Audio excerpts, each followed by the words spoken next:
live, another Square and Compass live stream. Please take a few moments if you get the chance to jump in the chat, say hello, hit the like button, hit the subscribe button. Let me know how it's going and if there is anything that you want to talk about. Any thoughts you have, positive, negative, or neutral on Freemasonry, I'd love to hear them. I was going to discuss email, or I guess email, for lack of a better term, email hygiene as it relates to, well, I mean, Freemasonry, but I suppose this could apply to almost anything. But we in Freemasonry, we receive a ton of emails as it relates to Masonic events, activities, summons, notices. We also, as secretaries, certainly send out a ton of emails as it relates to the same. And so I think email hygiene is important because it is becoming an issue. A lot of, just in my general conversations with people, with Freemasons in particular, emails are getting lost to a greater and greater degree. Less and less people are getting their emails or finding their emails. Email addresses are getting mixed up. People are getting multiple emails with the same info, which clutters up their mailbox. Let me know if you guys are having trouble, if there's a lag. It seems like it's okay. For a second, there was a lag. I think we got Smokey here, or somebody else with the hearts. And so there is a major issue right now as it relates to emails, to their frequency, to the ability to reply, to whatever it is, right? There's a million different things that I think are affecting the ability for Freemasons to find or receive their emails. And that is becoming kind of a problem. But I have seen some things and received some notes regarding the shooting in Minneapolis, where there have been two children confirmed dead and 17 injured. Thank heavens the 17 injured are going to be okay. Well, I mean, I shouldn't say they're going to be okay. There's always going to be mental health challenges and mental trauma from this, as well as medical recovery. But I believe they are not in life-threatening condition, which is a good thing. And also the shooter has passed away. I believe took his own life. However, I've been seeing a lot of stuff about that, and I did want to touch on it because I'm trying to think of the right way to say this. I'm kind of speaking. I've been thinking about how I best want to discuss this because I don't want to use this to, obviously this is first and foremost a tragedy, period. I talked about in the past how I do truly believe that civic and civil organizations, and if we had an increase in civic and civil organizations, and if we had growth in, amongst other things, Freemasonry, not exclusively, but Freemasonry, we could see a reduction in these type of terrible events and terrible tragedies overall. And I want to explain how it is or why it is I believe that, and the kind of experiences I've had to support that.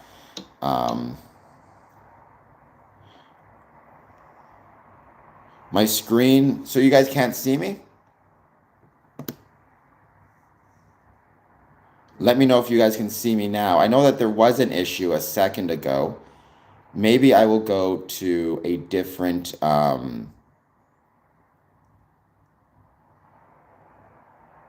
stream if this isn't working.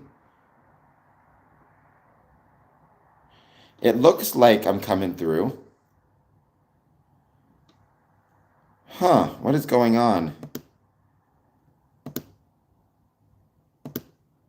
All right, guys, what I may have to do is jump off and then jump back on again. So give me a couple of seconds. Let me see. Can you hear me, though? You can't see me, but you can hear me? I'm going to see if I can figure this out quickly. If not, I'm going to go back on again in just 1 second.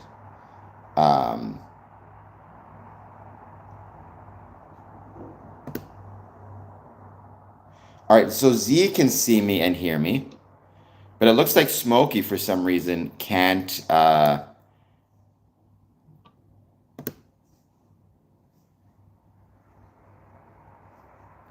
it's coming through. I think this might be an issue on your end, Smokey, because I'm able to see me. If anybody else, I suppose I can make that the first question. Can you see me? If you can see me, please let me know in the chat. Smokey, try just refreshing your browser. That might be the issue. That's the only issue I can think of at the top of my head because looks like Z. All right, so it looks like Smokey found me. All right, we'll leave it for now. If it's still is there's still an issue, just let me know in the chat, and maybe I'll have to switch channels or something. But like I was saying, going back to what I was saying before, I know it seems I don't know what the word is. Trivial to talk about Freemasonry when there's been a school shooting, but, or I guess a church slash school shooting, but as someone who believes Freemasonry has a role to play in creating a safer society, and I'll talk about what I mean by that, um, I do think I want to touch on that. It's going to be based exclusively on my own experiences as well as some research I've done, but I want to talk about that maybe half an hour in or so, give or take. Z, how's it going though? I hope that you're doing well. How is life in Alabama?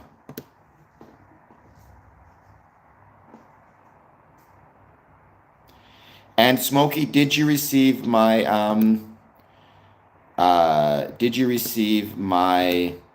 message on Discord with the share link for tomorrow? Nice. So yeah, because it's an hour behind, right? You're what, 12:11? I'm doing well. Thank you so much. I'm doing very well. Like I said, I hope that you're doing well also. Don't forget to hit that like button. Is it still a million degrees? Thank heavens we've managed to, here in Windsor, it's gotten cool and refreshing and nice. It's beautiful to be outside. It's one of my favorite things in the world is being outside right now after feeling like I was melting all the time.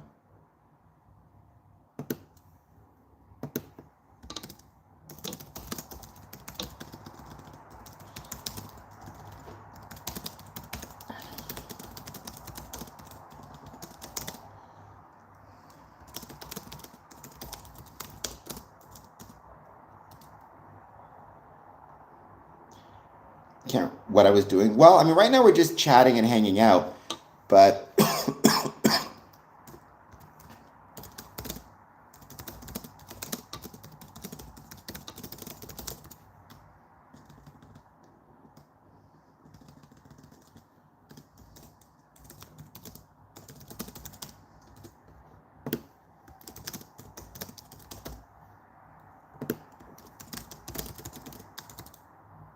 so I'm still debating whether I want to discuss email hygiene, email protocols right now, or whether I want to leave that till next week and this week focus on, or today focus on my thoughts regarding the school, the school slash church shooting. I understand it was, I guess it was both. It was like a Catholic school, I believe, if I recall correctly. But talk about my thoughts on that, and more why things like this remind me of just how important Freemasonry is. Um, I'm not sure. Probably talk about that, to be honest, even though I will be talking kind of extraneously, just kind of off the top of my head, but it's based on what I've been seeing and what my thoughts are. So please take a moment, hit that like, though, and subscribe button for now. First bit, we just wait to see who joins and who wants to chat.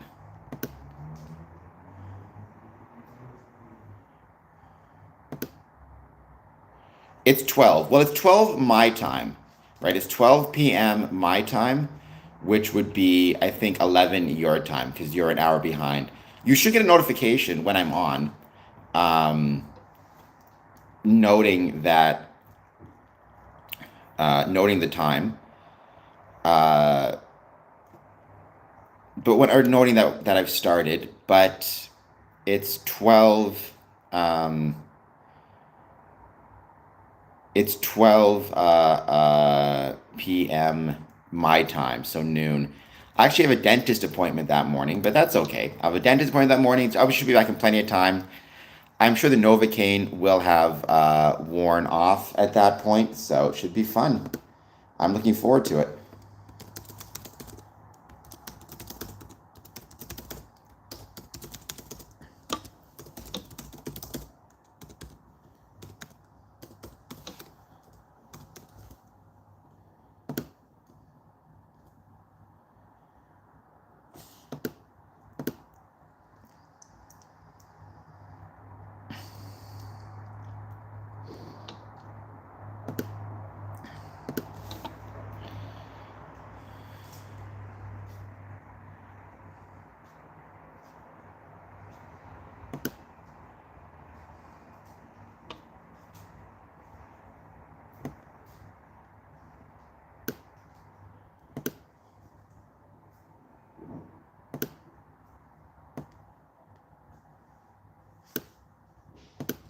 But for now, we're giving it a bit of time. I will not be, Smokey. I will not be. It's going to be very boring, I'm sure. But I'm going to be.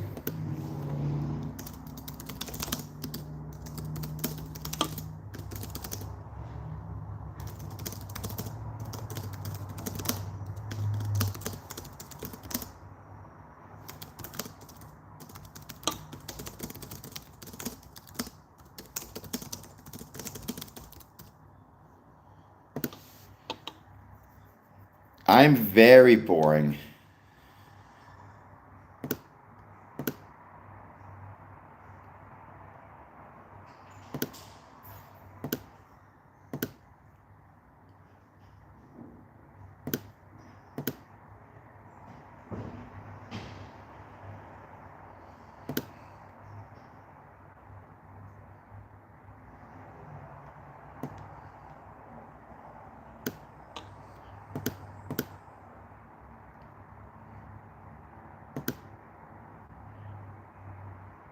We're going to give it a bit of time. We're just going to see who else joins. Like I said,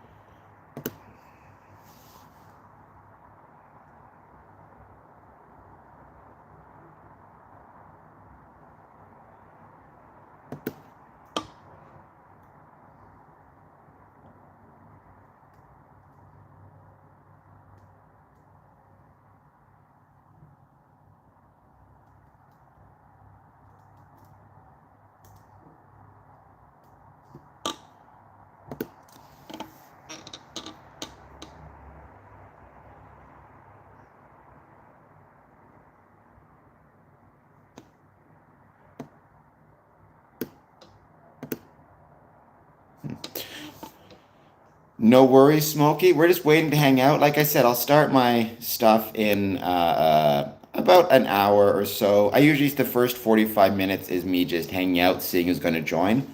But then we will switch and start with the specific topic. So we're just going to give it a bit of time to see who joins us. Please take a moment, hit that like and subscribe button. Don't forget, I am 2 subs away from 2,500 subscribers. So any support, I would truly appreciate it. We're going to talk about, again, my thoughts on the shooting. I understand. Certainly, I'm not an expert on whatever areas this touches on, be it mental health, be it the danger of the internet radicalizing people, be it kind of the religious connotations of this, whatever it may be. I'm not, nor do I claim to be an expert, but I do have my ideas as to why I think we need Freemasonry within the world, and I think things like this kind of help to demonstrate it. So I'm also very concerned that whenever there is some type of tragedy, Freemasonry always ends up being a target of conspiracy theorists. I'm not sure if that is going to be the case here, but we're going to see. Um, if I go to,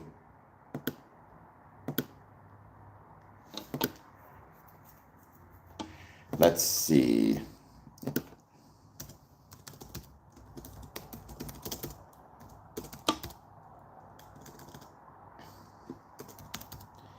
If I go to X and type in Freemasonry, I wonder what is going to pop up and what I'm going to see when it comes to this stuff. Give me just 1 second.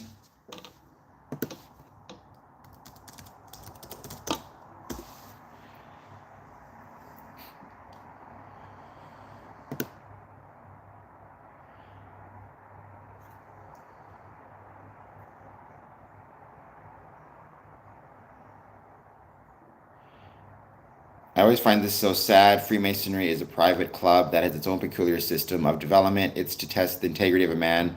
So share these secrets. Well, it says a lot. Come, brothers, remember your first degree.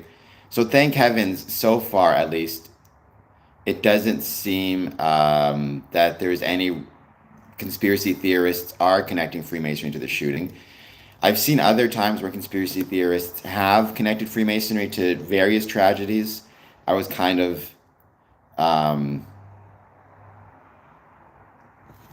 um, expecting, especially on X, some of the dregs, shall we say, to say some of these things. So the fact that we're not seeing any conspiracy theorists, at least on social media, tie Freemasonry to this tragedy is a good thing. Knock on wood, it keeps going. Mystical, how's it going? I hope that you're doing well. I hope you hit that like button, but let me know how your day is going. Thank you, Tara. I appreciate that. Yes, I'm one away from 2,500. So with your sub, I'm one away. So thank you so much. I appreciate that very much. How's it going? I enjoy talking to Smokey. I'm going to talk to him. I'm assuming he'll be there tomorrow when we're doing our live stream together. It's going to be my personal channel, not on this channel, but it's going to be a lot of fun.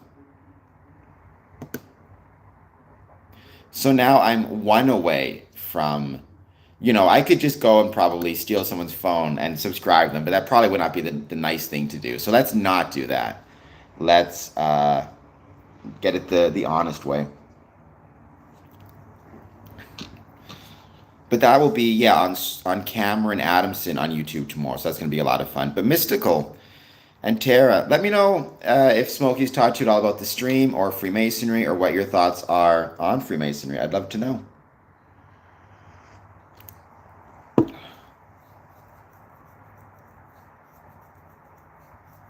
And to everybody else watching this, as always, please take a moment. Hit that like button, hit that subscribe button. Well, there you go. So we're going to have a whole bunch of people all hanging out together. That's going to be a lot of fun. No, I'm really looking forward to it. I think it's going to be an absolute blast. And again, I kind of feel oftentimes like I'm a broken record about this stuff, but it's really true. When it comes to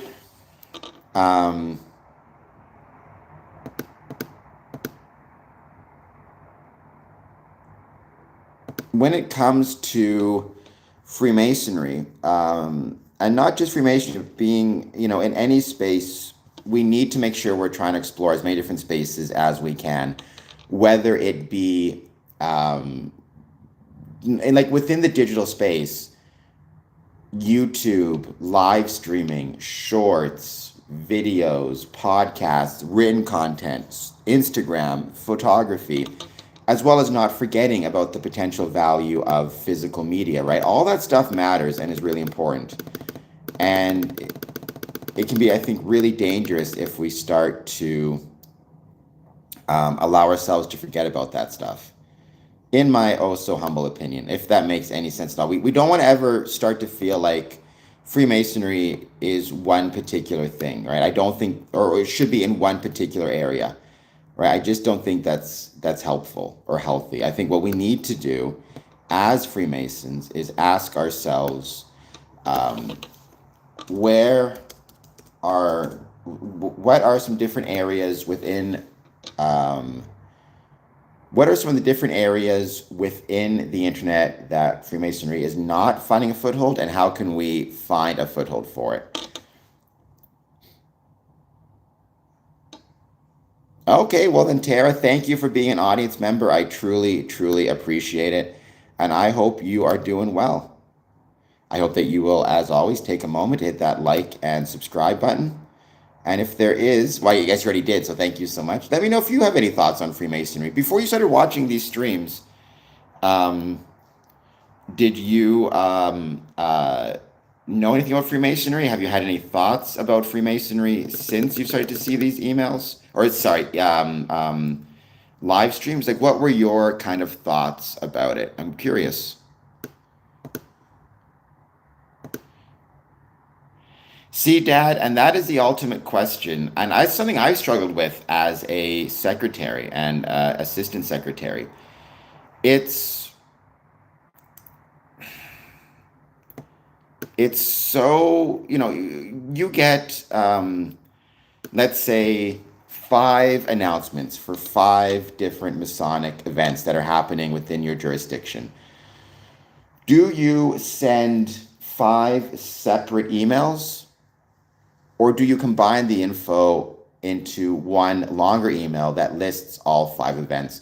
And I've had Masons express both desires to me. Some Masons say, look, I get so many emails in a day. If you send 5 separate emails about Masonic events, I may look at 2 of them. I may look at 3 of them, but I'm not going to open up all 5, because if I'm getting 100 emails a day for work, 5 emails, the likelihood of me seeing those 5 emails is small, and especially if it's all Masonic emails, I may get confused as to which ones I've seen and not seen, and forget, and it's just hard to keep track. But if I know you're sending me one email with all of the info on it, at least I will make sure to open that one and read it, and I know all the info's there. Whereas others have said, look, just like you said, I don't have. If it's a war and peace of emails of Masonic events, I have no interest in reading that entire thing. And after I get through the first 2 paragraphs, I'm probably going to stop reading it anyways.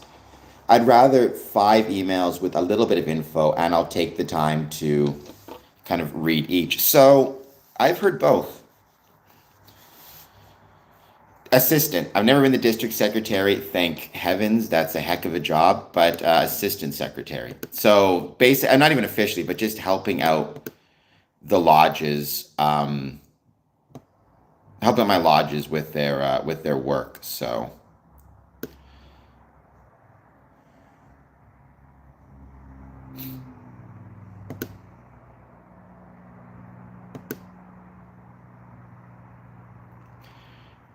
really, so you have a few friends who are Freemasons. That's really cool.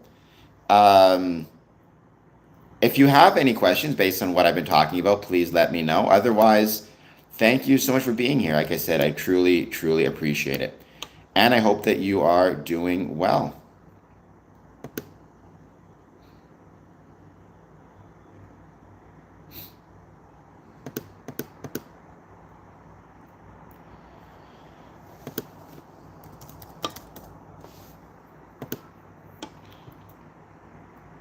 The audio is messing up on my end. Uh, Anybody else having trouble hearing? It seems like there's been some issues with this stream. Some technical issues in terms of people, there was an issue with the video a second ago, and there's an issue with the audio. Let me know. Are you guys having trouble with any of the audio or hearing me? It could be the clicking from my keyboard, which maybe is what you're hearing as well, because I got my keyboard next to me. So if that is an issue, maybe I have to stop typing for a little bit. But anybody else watching this, let me know if you have any issues with the audio. And I will be, like I said, starting on my main topic in about well, usually an hour in, and I do think once again I am going to touch on the school shooting. I guess Catholic school shooting. More particularly, why I think Freemasonry is so important. Which I know it might seem like one has nothing to do with the other, but that is not the case, at least in my opinion. I truly think that when it comes to Freemasonry, and more generally civic and civil society, it might not and it won't stop every tragic situation, but it stops, I think, overall tragic situations from happening, or at least it reduces the number of tragic situations that happen. And I'll explain why it is I think that, based on my own experiences. They also kind of touch on it in a more scientific way in the book Bowling Alone and the movie Join or Die, which I'll talk about. And it's going to be me kind of spitballing. This just happened yesterday. So I'm not going to pretend like I'm an expert on anything, but I can at least give my opinions, my thoughts, my what I've seen. And it kind of reminds me of why I think Freemasonry is so important. I think sometimes tragic events, there's no silver lining to events like this, but tragic events do help maybe remind us of some of the things we need in society. We need to take care of each other better. We need to take care of those who are suffering. We need to probably, hug our kids more. We need to do a lot of things. And one of those things I think we need to do is turn back to civic and civil engagements. And I'll talk about, at least in my experiences, why that is the case. Yeah, I saw that. Uh, I saw that email you sent just a few minutes ago. Basically, 10 minutes before I came on, I checked my email and saw that. Yeah, I'll talk about it. I'll talk about. I mean, that does bring it close to home. I can only imagine how my cousins are feeling right now. I mean, I don't have any kids. I have a godchild, and the thought that anything could happen to them is terrifying. I remember when, hello, Texas. No, you don't ever have to apologize, Texas. This is not like a Masonic meeting where I expect you to be on time. This is a stream where just friends hanging out. You show up early, you show up late. Well, I guess don't show up early, no one will be here. But you can show up as late as you want. You can show up for 5 minutes or 5 hours. Uh, it's either way is perfectly fine. There's no need to worry about that at all. But I do always appreciate you being here. It's going well. How about you? How's your day going?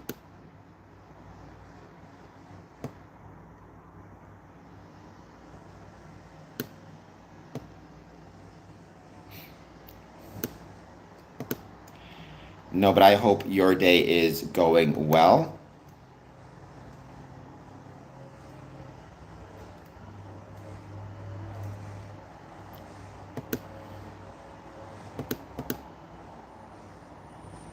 Nice. What's the Starbucks order? What are we having for Starbucks today?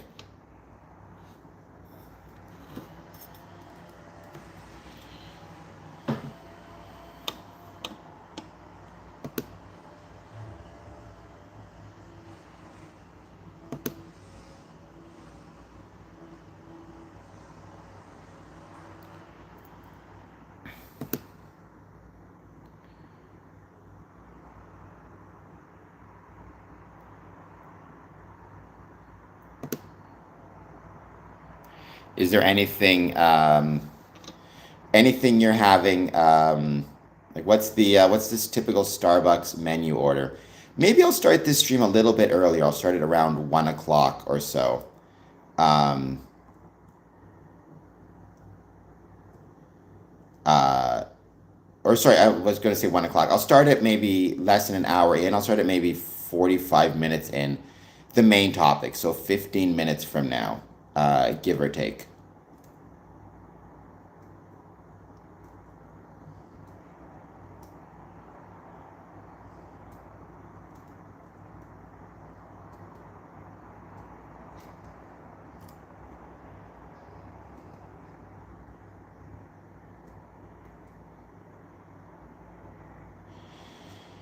That's a heck of a thing to watch, Dad. You should watch more positive things, I think. That's very heavy stuff. But yeah, I mean, it's kind of, maybe you could argue, one of the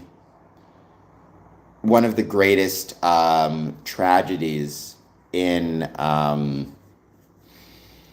one of the greatest tragedies in what it is to be human, that usually we see the best of people after we have already seen the worst of people. You know, it's unfortunate that is the case, and I obviously wish it wasn't. Um, but yeah, I think, unfortunately, very, very often it becomes a situation where um, the best of us is seen after the worst occurs. In some ways, I guess that just makes sense, because maybe in a day-to-day life, we don't need to see the best of humanity. Like, as people are going through their daily lives, if there's no tragedies or no horrible situations, people can just exist and, live their lives. However, when there is a tragedy, that then forces people to take a step back and think how they can help. It's just a shame that maybe we don't see the same level of goodness all the time without tragic circumstances. Um, but yeah, I think, what's the old expression? Look for the helpers. It's one of these ideas where so often, in a tragic situation, we can find goodness and light within the dark. But I remember, even growing up, so I grew up in Winnipeg. I grew up in Manitoba, which is obviously not in the States. And there was a time in the 90s when the United States seemed to be going through a series of school shootings almost on a weekly basis. You look at what Columbine, for example. I forget when that took place, which is also why I'm not a huge fan of people automatically going to the internet, because in the 1990s, it was Marilyn Manson. In the 1980s, it was Ozzy Osbourne. Um, it was April 20th, 1999 is when the Columbine High School Massacre took place. With 16 number of deaths, injures 23. So it was 1999, right? But I remember going to high school, and the teacher in social studies class basically, saying to all of us, look, please, uh, I don't want to see any of this stuff happening here. I don't want to come to work wearing a bulletproof vest. So please, please talk to people if you need help, or if you're worried about anything, talk to somebody, because nobody wants to be going to work or school having to wear bulletproof vests, or needing uh,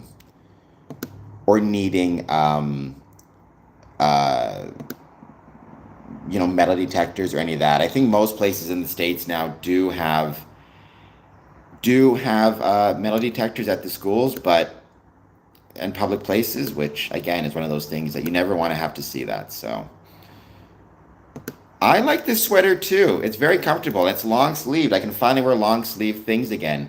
I no longer need to be just dying of, like I said, heat exhaustion. Not that I ever was dying, but I was definitely getting very, very tired of the heat stroke, or whatever it is. It was just way too hot. Could we please get some cooler temperatures? But thank you. I like it too. So let's give it 10 more minutes, then we'll start on the main topic. I hope it makes sense. I'm speaking off the top of my head, based on what I've seen, based on my experiences. I'll try to explain some of those things that I've seen as best as I can as well. Um, but why I think a growth in civic and civil engagement will result in a overall reduction in tragic events like this. There's no guarantee that any one particular um, that any one particular tragedy can be stopped, but you can say from an overall perspective, it absolutely is the case that these things can be stopped, which I truly believe to be the case. That at least overall things can be reduced, tragedies can be reduced. I think one of the biggest dangers we're facing right now is, and this is true for Freemasons as well as almost anybody, so many people seem to feel like there's just nothing that can be done. Can't solve the homelessness crisis. Can't solve the homelessness crisis without using the National Guard to basically disappear homeless people into jails or who knows where. Can't solve the mass shooting problem. So let's not even try. Can't solve the reduction in Masonic membership. Can't solve the reduction in civic activity. And it's not you can't solve the problems in terms of democratic decay, none of which I believe is true. I believe that we can solve these problems. I think society is capable of doing some pretty great and amazing things. I think people are capable when they work together with others, which is what Freemasonry, kind of instills, are capable of doing great and amazing things. Crookston Masonic Lodge and Masonic Charities donate over $500,000 to North Dakota, Minnesota. There you go. This is a perfect example. We can absolutely do great things. I truly believe that. I think we've lost, in many ways, our faith that we can do great things. But I think we can. And I think Freemasonry instills that within us. And I think unless we start to see a resumption and a return to civic engagement through not exclusively Freemasonry, Elks, Knights of Columbus, Moose, team sports, etc., we are going to see an increasing number of tragic events instead of a decreasing number. We may see crime in a general sense go down. We are seeing crime rates dropping across the United States. But what you're also seeing is while those day-to-day, quote-unquote, smaller criminal acts are going down. When I say smaller, I mean isolated incidents. You're seeing an increase in what seems like these kind of mass shooting style events. At least that's what you kind of get the impression based on the news. You want to be careful that we don't forget the progress we are making and that crime is dropping, at least according to statistics. Though crime statistics are notoriously, at least in my opinion, crime statistics are incredibly challenging to truly gauge for a lot of different reasons. But again, I think to the extent there is a silver bullet, and to the extent that there is this a way to reduce these tragic occurrences, it's civic and civil engagement. I'm going to talk about what I mean by that and why I mean that in a couple minutes. Nice. Featherstone Prison Camp. I mean, I think that's good, right? I think stuff like that, there's never any need to, and this comes to almost any prisoner, well, any prisoner situation, whether it's prisoner of war or somebody in a jail for committing a crime. I've never been a believer in you put them in custody, you keep them in custody for either society's safety, for your safety, for their safety in some instances, whatever it is, you keep them separated. But once you've done that, then it's your responsibility to provide them with a safe, hygienic,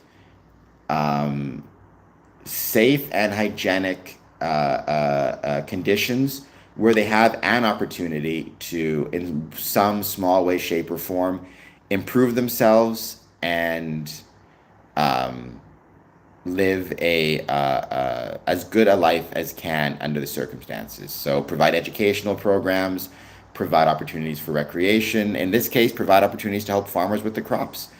I'm sure the farmers appreciated it, and I'm sure none of those guys in the prisoner of war camp were monsters. They were just soldiers who a lot of them probably got drafted, right? I think Germany had the draft in World War II. I'm not sure, but I don't think they had a lot of choice in what they were fighting for, if they got to fight or not.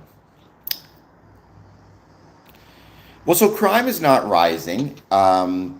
Overall, crime seems to be dropping. I mean, again, it depends on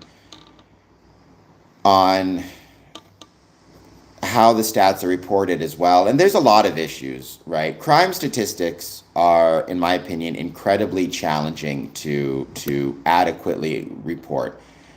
There's a lot of reasons for that, but I was a probation officer for about 5 years. I worked in a jail for 5 years. Crime statistics, in my opinion, and just also with my own experiences living and working downtown, crime statistics are incredibly, incredibly hard to adequately and properly report. And I can talk about why, but they're not easy to understand. Sahil Gupta, I hope I'm pronouncing that correctly. Hello, sir. I hope that you are doing well. Please take a moment to hit that like and subscribe button.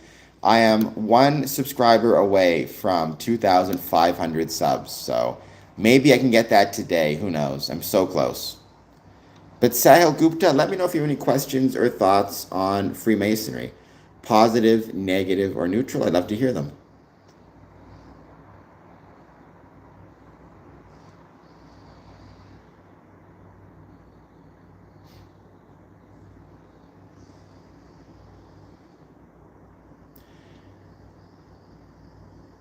Thank you so much. Smokey, you've been through a lot.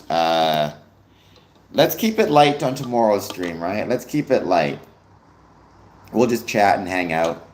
But yeah, I mean, I know a lot of people, students and stuff, have unfortunately in the States had to go through these situations. And again, I can only imagine, even when you hear, let's say, like according to the what I was told, it was or what I read, it was 17 students were injured in yesterday's shooting.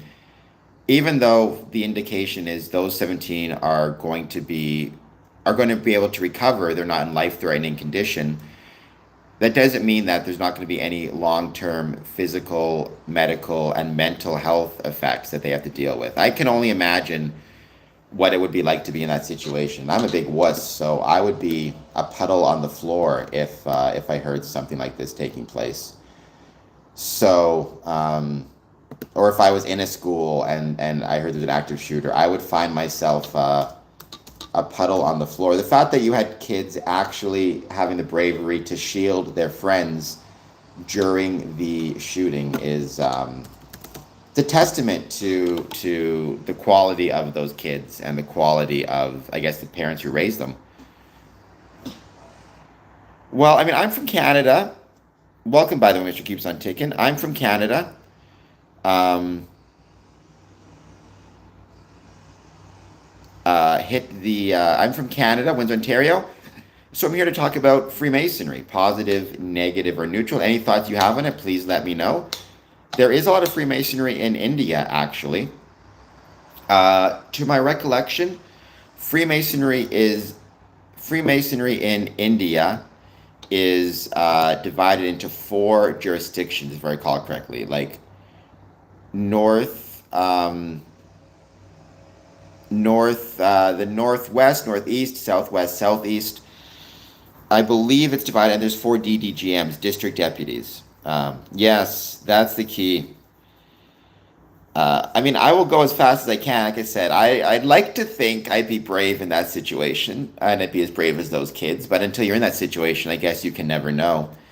And I would be, like I said, I would be absolutely terrified. So I did read a story about one of the kids in that shooting situation shielding his friend from the bullets. And again, these are, I don't know, I think they're all younger than 12 years old.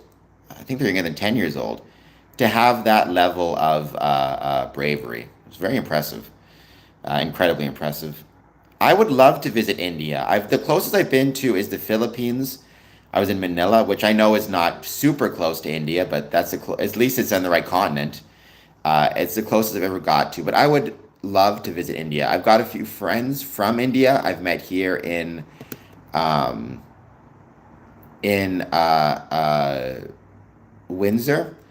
They are very, very cool people. India looks like a beautiful country, very warm, and I don't like a lot of heat, so I don't know. I think I'd melt in a puddle if I visited, but nonetheless, who's your favorite actor?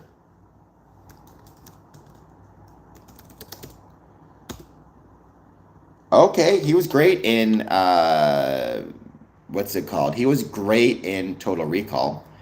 I loved it. One of my favorite Total Re- uh, Total Recall 2049, I think it was. Drive is a great movie as well. Oh, here I just read it. Student took shotgun blast to his back, protecting friend. Blade Runner, that's what it was. I got them mixed up. Like I said, nothing but that is an incredibly brave kid. So, incredibly brave student.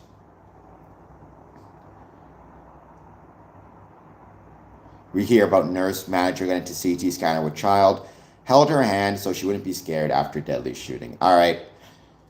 Well, let's. I guess we're gonna talk about it. So this again is me probably not even having the best words to describe this, but I'll try my best to describe why I think when we see tragedies like this, why I think it should remind us of the importance and the necessity of growing civic engagement, and why it should matter that we as Freemasons fight as hard as we can to maintain Freemasonry. And I'll bring in some of my own personal experiences as much as I can, without obviously mentioning names or anything like that.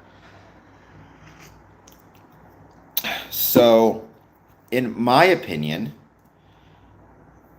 when you think about the condition of humanity, and we're going to actually stick to the national level, we can think about the condition of human beings, and we're going to focus on, let's say, human beings in North America. That condition, like anything else, can be expressed through a bell curve, right? I don't know if people know what a bell curve is. A bell curve is where you've got one end, it's very low, and then it goes up to the medium, which is the highest level, then it drops back down, and then it's very low on the other end. And on one side of it, you have people who are in the best condition they possibly could be in. Define condition as you will. So that means they are as physically healthy as they could be. They are as economically set as they could be. They have the perfect number of friends. They don't have so many friends that they find themselves overwhelmed with commitments, but they don't have so few friends that they feel lonely or isolated. Um, like I said, they have a steady, stable job. They have the family connections they need. They have great mental health. Like they are as healthy and in as good a condition mentally, physically, emotionally, financially. Pick your terms as they could possibly be. They are living their life with as little stress as one can live a life with. And that's one end of the spectrum, right? The other end of the spectrum is the opposite. It is people who are in as worse a condition as they could possibly be. They are in as worse a condition with their mental health, their physical health, their financial health, their social status. Everything is as bad as it could be, to the point that they are either in danger themselves or are going to be a danger to other people. So, for example, when I was a probation officer, when I worked in the jail, the people I met with, by and large, were more towards the unhealthy side of the spectrum than the healthy side of the spectrum, right? There were still gradations in that, obviously, but there were issues in their life that were pushing them more toward the negative condition side of things. They had, outside of the criminal activity, they had engaged in. They very often had mental health issues. They very often had physical health issues they weren't getting dealt with. They very often had financial problems. It's all these things, right, that push them to the other side of the spectrum. So again, the average, when you look at the condition of humans, people in North America, one end of the spectrum, they're as healthy and the condition is as good as it possibly could be. The other side of the spectrum, the condition is as bad as it possibly could be.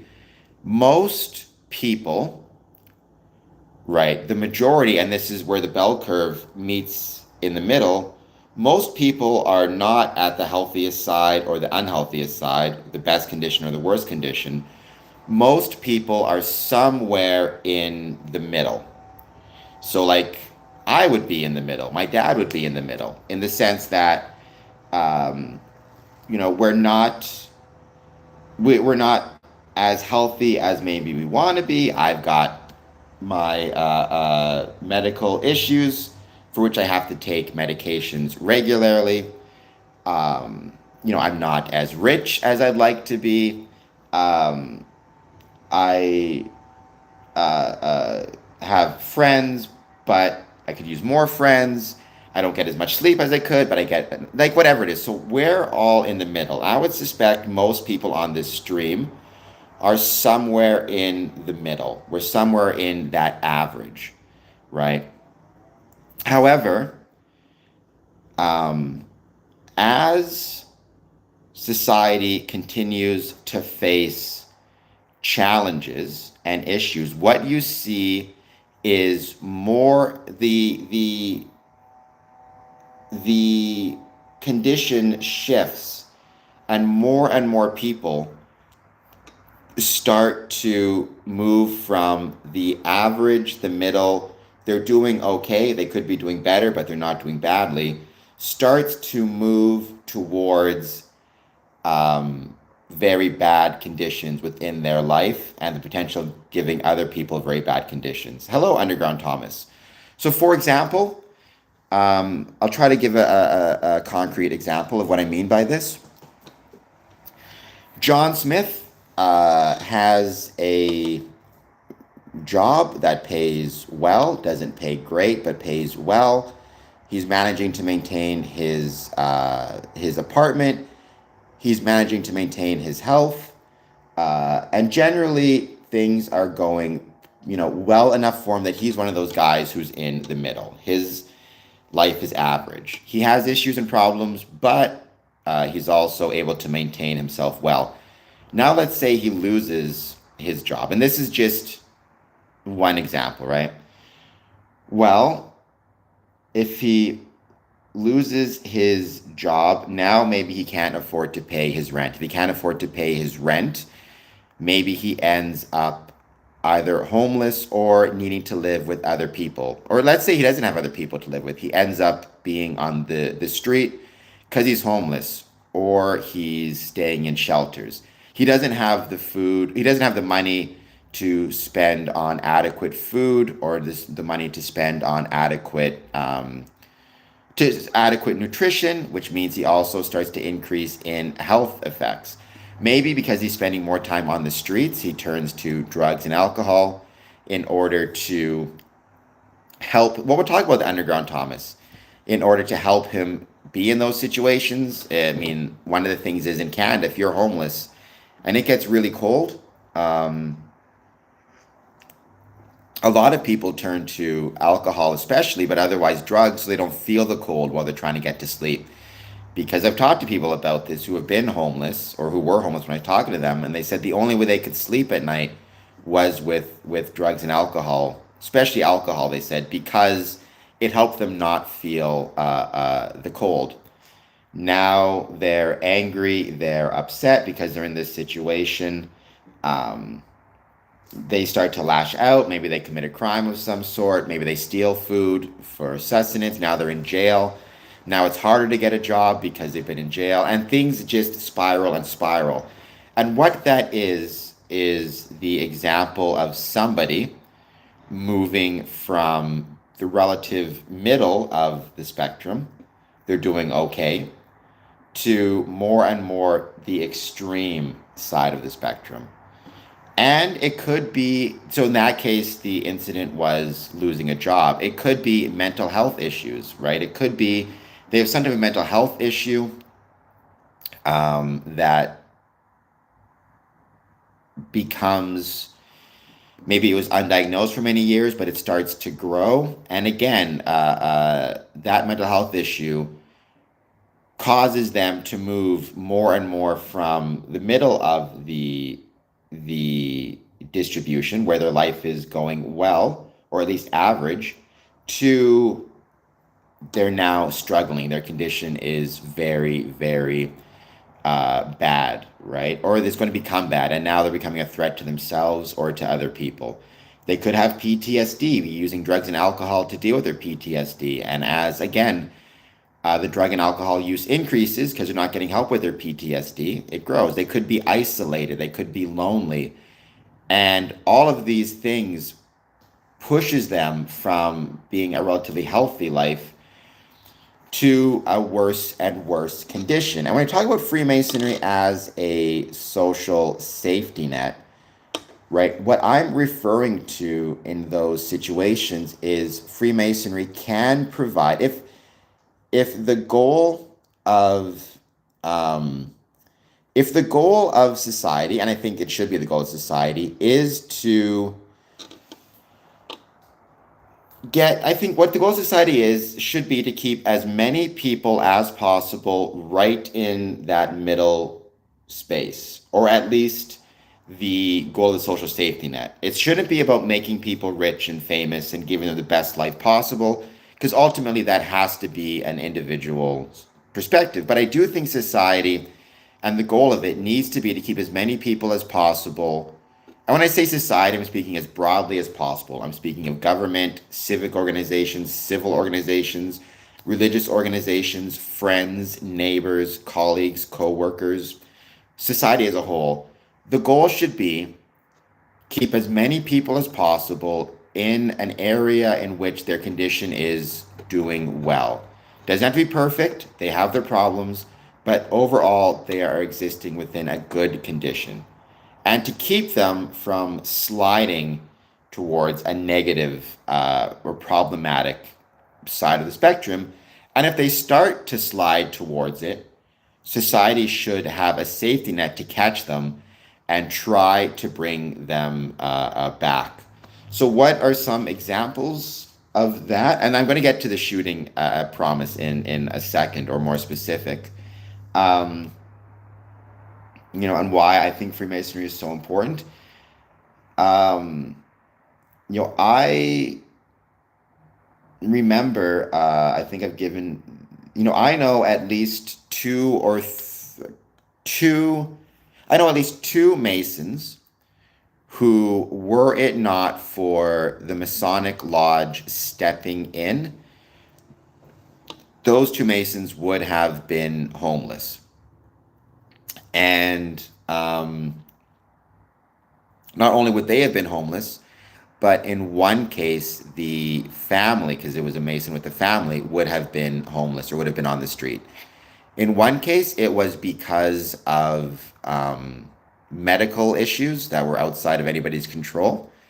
And were it not for Freemasonry stepping in and providing that support, they would not have been able to maintain their house. And not only would the Mason have been homeless, but the whole family would have been homeless, probably. In the other circumstance, it was due to the brothers' own mistakes and own issues. But it's still one of those situations where if you are not stepping in to help, what is going to happen, right? And so Freemasonry steps in. What does that mean? It means that Freemasonry keeps people off of the street because we provided benevolence. Because they stay off of the street, they're not reliant on government resources. It also means they have a chance to get back on their feet themselves. It's easier to find a job if you're not worried about losing your home.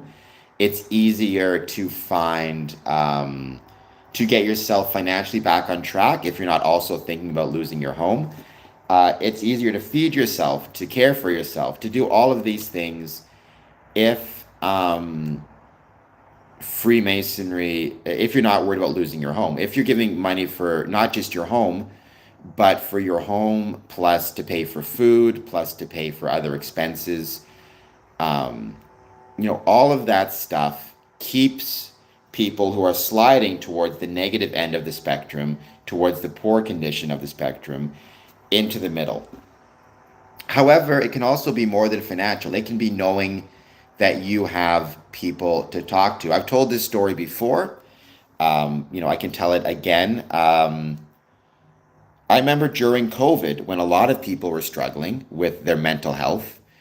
One thing I did is I called every member of my Masonic Lodge, because I was the secretary at the time, to ask them, how are you doing? Are you getting, I know it's stressful. We're on lockdown. Are you feeling okay? Are you having financial troubles? How can we help? I called up this one guy, and I asked him how he's doing, and he said, I'm doing okay. How do you put it? He said, well, I'm doing okay. I'm just planning to kill myself. And I said, we need to talk about it. He said, I never do it. Nonetheless, I said, I think we still need to talk about it. That's another example of Freemasonry stepping in and taking somebody who was moving towards the very, very worst condition. Well, the second worst, I suppose the worst would be to want to hurt others and then himself, and trying to provide a safety net, in this case, a Masonic secretary to talk to pull him back to some type of equilibrium, to pull him back from moving towards such a negative condition. Um, I have no idea if anything could have been done to stop what happened in Minneapolis. I have no clue. Um, but I suspect that the person who committed the atrocious, horrible, criminal, pick your term, act, I suspect that person was incredibly lonely. From what I understand, the extent, based on what I've read, the extent of um, friendships that this person had was almost exclusively on the internet. And not only was it on the internet, but it was on forums where they were encouraging violence, where they were encouraging him to hurt other people, is what I understand, egging him on because they thought it was funny. Um, and it seems like this person had no one to talk to who could say, we see you going down a dangerous path and we want you to do better. Here's some supports that we can provide you. Here's some people to talk to. Here's some crisis hotlines to reach out to, because I guess he must have been wanting to hurt himself as well as others. It seems like this shooter had or felt as though there was nowhere to go and no one to talk to and no community around him. And whether it be that he had mental health issues, whether it be that he had other issues, racist tendencies, whatever it is, because I was reading in the thing, he had this manifesto where he was sprouting out racist stuff and anti-Semitic stuff and just all sorts of never-ending nonsense. He had nowhere to go to find support and help other than a internet community that seemed to encourage the worst parts of himself. And I've known, and I mean, I think my dad's talked about this on the stream before. But I even in my lifetime, I'm 1983. You think some of the worst aspects of humanity are behind us. I've seen Freemasonry soften the hearts of um, racist people, angry people, upset people, people going through divorces. They join Freemasonry I've known people who have, let's say, some not very good views on race. They join Freemasonry. They're now sitting in lodges with people of different races, and suddenly they're being forced to reconsider some of those views. They're being forced to reconsider their anger. They're being forced to reconsider their whatever is going on. I've known people going through just absolutely horrible and horrendous divorces, who are struggling under the weight of that, who hopefully have Freemasonry and have lodges and brothers to turn to talk to. Um, and it's not always, and we already understand, and I've talked about this in the past on the stream, the physical benefits of having a social support system such as Freemasonry, right? I talked about this before. The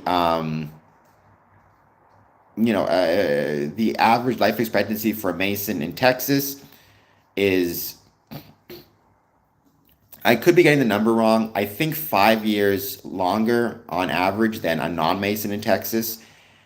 If you suffer a heart attack, a stroke, and you're in the hospital, you are 2.5 times more likely to have a secondary event or pass away if you have no visitors than if you have visitors show up, including Masonic visitors. I had a brother who had a stroke and a heart attack, and he talked about it in lodge. He said, when you have brothers showing up for your, like when you have Masonic brothers show up after you've had a stroke, a heart attack, you feel better. You feel like people care about you. You feel like you're part of a community. And it makes you want to recover. It makes you want to get better, and it gives you more of an emotional support, which can then, improve your physical well-being. But this is also true for supports in a mental sense. I don't ignore you, Christopher. I hope you're doing well. Thank you for being here.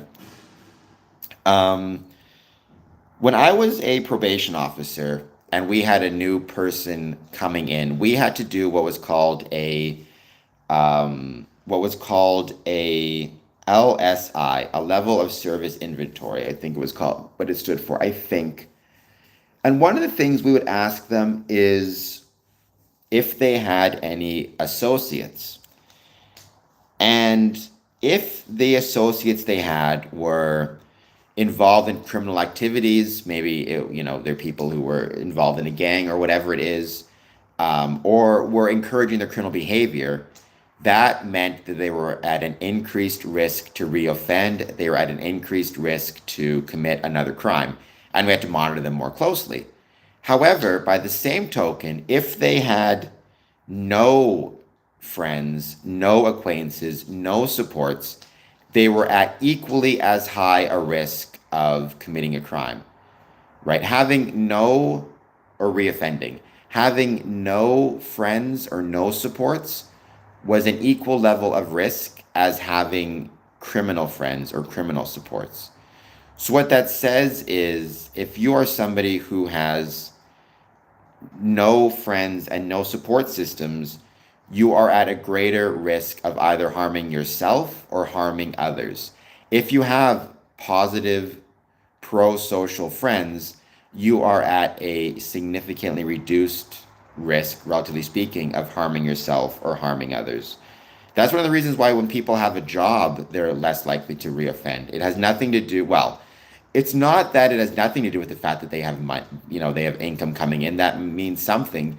It's the fact that having a job forces you into pro-social relationships. It forces you to have colleagues that you at least try on some level to get along with. You don't have to love them, but you have to work with them, and you have to be able to have people looking out for you, noticing when you're having issues, and by the same token, being there to kind of catch on to those things, right? Again, I have no idea if in the particular case of Minneapolis, anything could have, um, I don't know what STG means.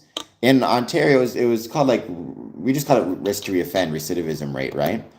And one thing I always look for is, do you have positive support network? Do you have people around you that you can talk to, right? And again, I don't know if anything could have made a difference in this case, obviously. Investigators are examining videos, writings, and movements of the shooter who fired through the windows of a Catholic church in Minneapolis, killing 2 children and wounding 17 people, for connections to the church and understanding the motivation for the attack. Armed with a rifle, shotgun, and pistol, the 23-year-old shot dozens of rounds towards the children sitting in the pews during Mass. The shooter then took his own life. The children who died were 8 and 10, 14 other kids, and 3 parishioners were wounded but expected to survive. When they're talking about the potential motive, FBI director said the shooting being investigated as an act of domestic terrorism and a hate crime. Westman's mother, so I guess the shooter's mother, had worked at the church for 5 years, retiring in 2021.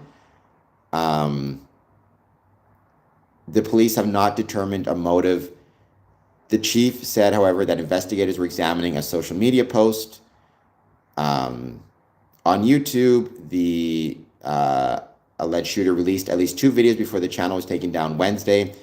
In one, the alleged shooter shows a cache of weapons and ammunition, some with such phrases as "Kill Donald Trump" and "Where is your God" written on them. A second video shows the alleged shooter pointing to 2 outside windows on what appears to be a drawing of the church, and then stabbing with a long knife. In one video, the alleged shooter mentions traveling to the nation's largest gun show in Las Vegas and meeting Texas congressional candidate and gun rights activist Brandon Herrera, who amassed a large following on YouTube. "I met thousands of people every year at SHOT Show in Las Vegas and meet and greets and such, but I don't remember this individual at all." The police chief said said the shooter did not have an extensive known criminal history and is believed to have acted alone. The point is, again, I have no idea what, if anything, could have stopped this, but it's clear that this person was mentally unwell. I've noticed some stories that indicate that this mental unwellness had not been a brand new thing, but had been for several years, that he had been retreating more and more into negative or harmful online spaces where people were egging on his mental illness and egging him on apparently to do these kind of things, is what I've been reading. A lot of the things that he had been saying, I've read, were kind of internet based. And if there had been any kind of social or civic mental health safety net to catch these people, to give them a healthy place to talk, to give them healthy advice, to capture what could happen and either warn him or authorities, could you think there's clearly somebody who is extremely hurting, extremely on the negative, sliding more and more and more towards the worst conditions of what it means to be a human, in terms of his mental health, in terms of his desire to harm others. And there seems to have been no civic or civil safety net to catch this person and push him back towards the middle. And I'm not suggesting, I know how it sounds, right? Obviously, I mean, I will never celebrate the death of anyone. I don't think it's ever right to celebrate the death of anyone. Obviously, this person, I'm trying to not say his name because I don't want to give him kind of any type of notoriety online for what he did. He should, at this point, I think, should have had a life sentence in jail. Should have spent the remainder of his life in jail. Hopefully, if he had gone to jail, he could have got some mental health supports and maybe then gone on from jail to talk to others about how he came to be in the state he was in, and how and why people need to get help, to encourage others to not go down his path and to not even start down the path. But we should, I think this represents I think the Minneapolis school shooting, I think anytime you have anything like this happening, or school/church shooting, whenever you have anything like this happening, it represents not just an act of one individual, it represents a failure of society as a whole, right? It represents failure to see somebody moving towards the most dangerous path they can go, and to not catch them. I mean, I'll give a non-related example, but it is kind of related. Like my dad, right? He has said on the stream in the past that he is getting older, and he is concerned about potentially having memory problems, including potentially dementia or just getting memory problems in general. And what did his doctor tell him? Talk to your friends, keep yourself socially active. And then if you start to develop memory problems or dementia and you don't realize it, or it gets more severe, your friends or your social group will realize it for you and will get you the help that you need, or will tell you that you need help. We can't always, one of the biggest, I think, mistakes people make, we're not unbiased observers of ourselves. It's incredibly easy for me, for Mr. Keeps on Ticking, for Smokey, for anybody. We may think, because we have zero, we may think that we're here, right? We may think we are perfectly in the middle of the spectrum, or even over here. We may think that everything in our life is going great, that we've got it all figured out, that we're doing really well. But if one of the reasons we need people around us and people who are honest with us is because we may actually be moving more and more and more and more and more in a bad place. We may get to a point where if we keep moving in this direction, our mental health has become so bad, everything's become so bad that at that point, maybe there's nothing that can be done. But could we have done something over here? Right? Could we have done something at this point? Again, I don't believe, I could be wrong, I don't believe that this Minneapolis shooter was perfectly fine, no concerns, living a great life on whatever, on Thursday, and then, or whatever, I think it was Monday or Tuesday. I don't think he was on Monday living a perfectly wonderful life, and then on Tuesday, suddenly he decides to do this, right? I don't think that is the case. Now, I think that this was probably a year-long or years-long journey of bad decisions on his part and an inability to see himself for what he was or what he was becoming that led him down that path, or led this person down that path. And I think that if there had been a Masonic lodge, if there had been a church, Mr. Keeps on Ticking, if there had been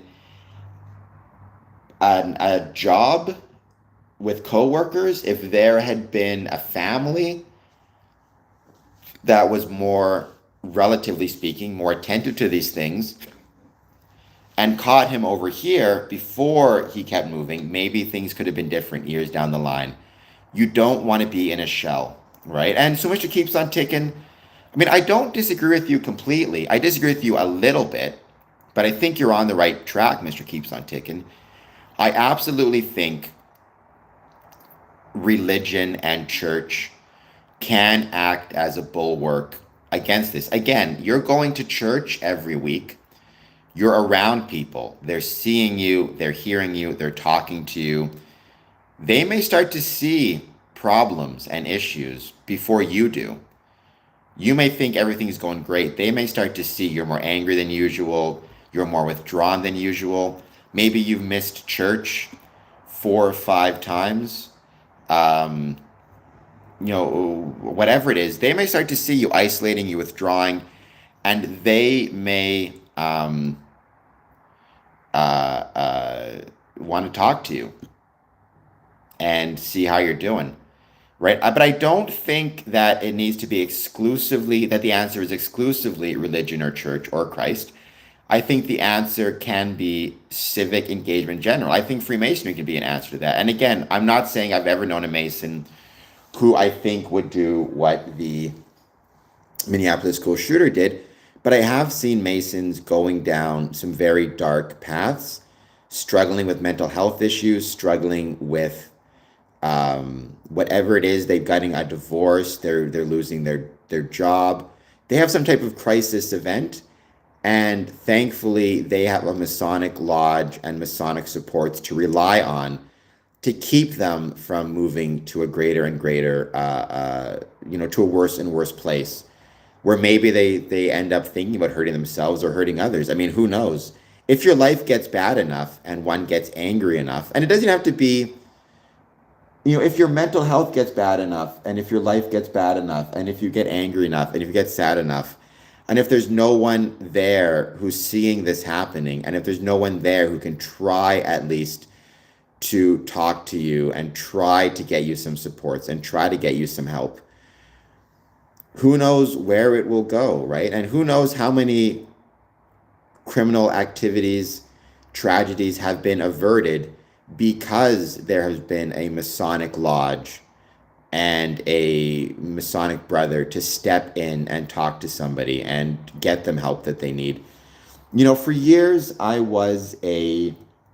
still am technically a member and very proud of it, but for years I was active in what was called the War Amps Child Amputee Program, right? CHAMP, the Child Amputee Program. And what this program did is it provided supports and help and assistance to kids, to children who were amputees, such as myself, missing legs, missing arms, missing both, whatever it might be.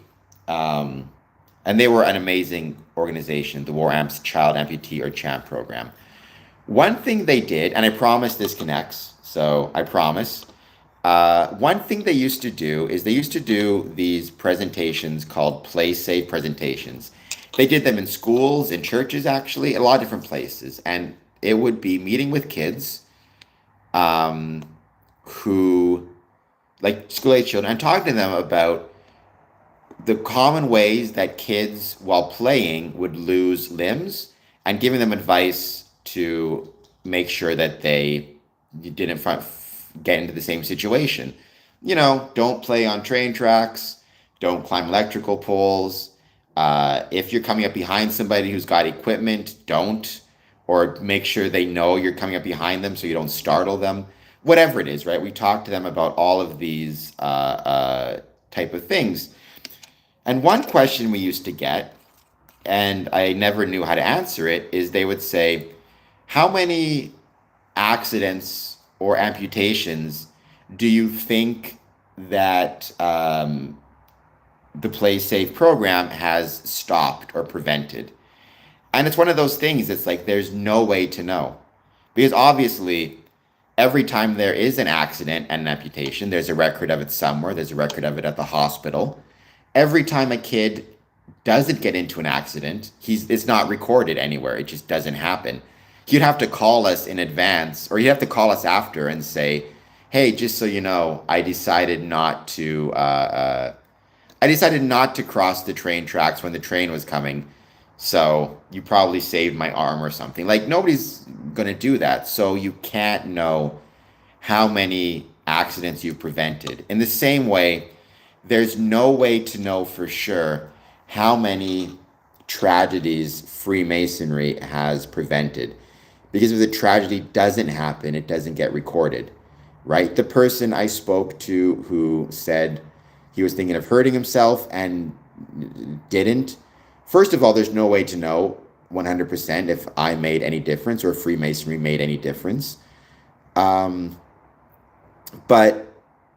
there is no record for was considering hurting myself, spoke to a Freemason, decided not to, right? There is no record for Even if they, I was going to hurt myself, but I went to a Masonic meeting and the Brotherhood was great, so decided not to do so. Or I was going to hurt somebody else, but I realized that if I hurt somebody else, I might end up in jail. I might lose my Masonic membership. Uh, so I'm not going to do it. There's no record for um, I was going down a dangerous path. I was feeling angry towards different races or ethnicities because of stuff I was seeing online. And I sat in a Masonic lodge with a brother of a different race, and now I'm no longer having those thoughts, right? Like, there's no way to know on an individual basis how many tragedies civic engagement, including Freemasonry, has prevented. But we can know that from a societal perspective, the more civic engagement there exists, the healthier the society is.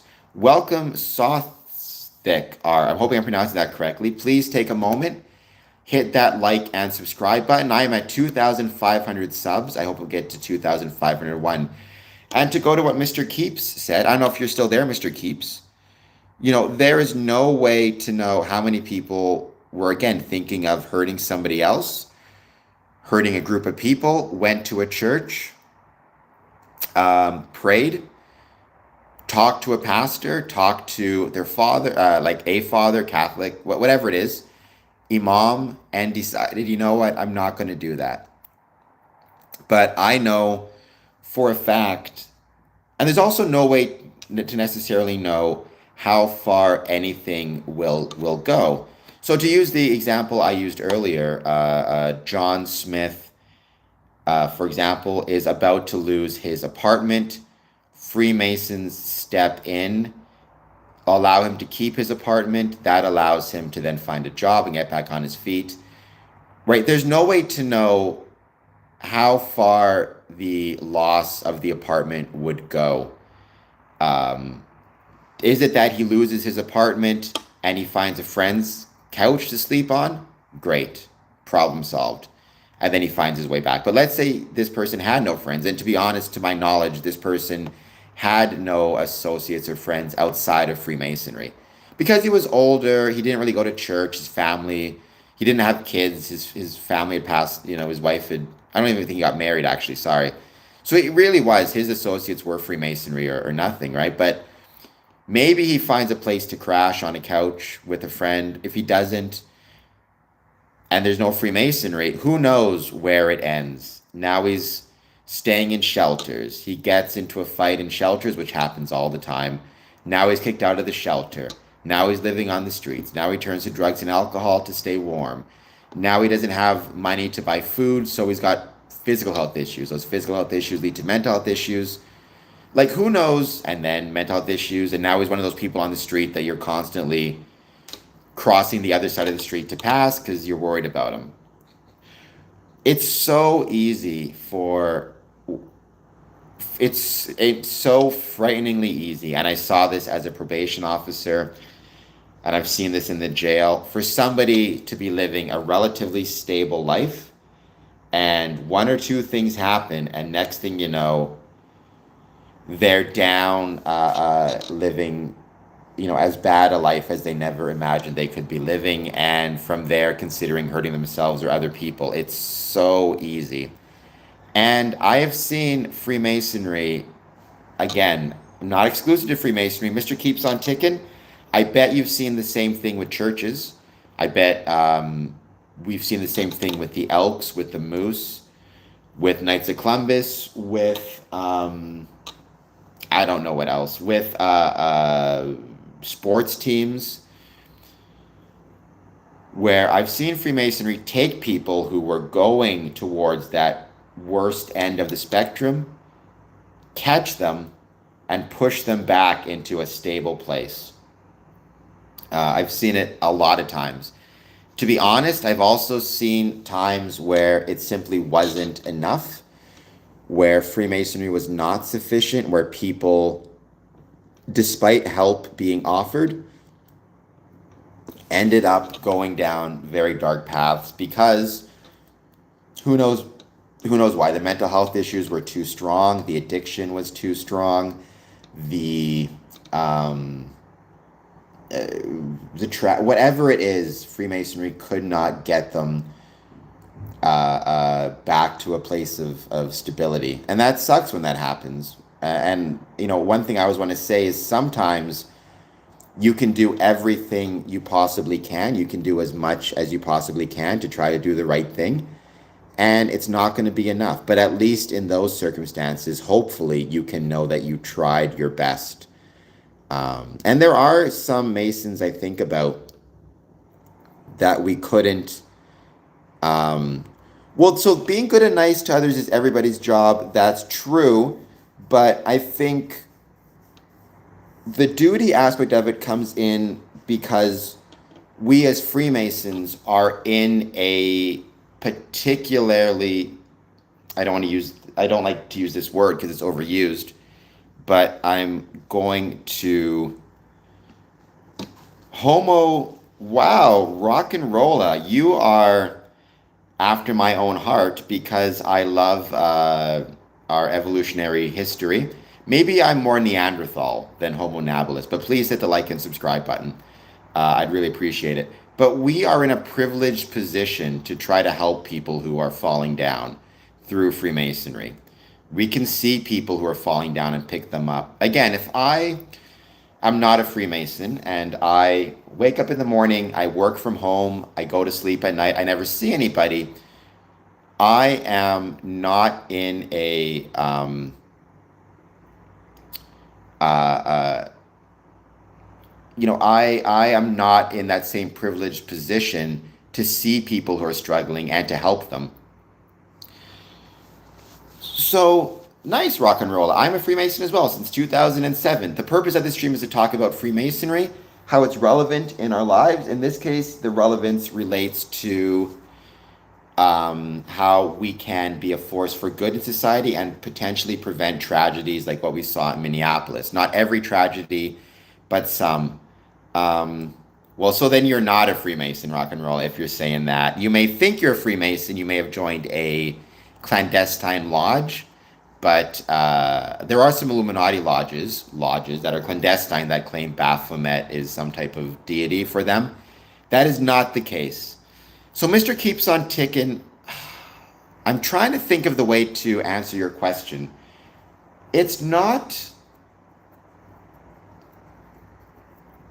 how do I put this?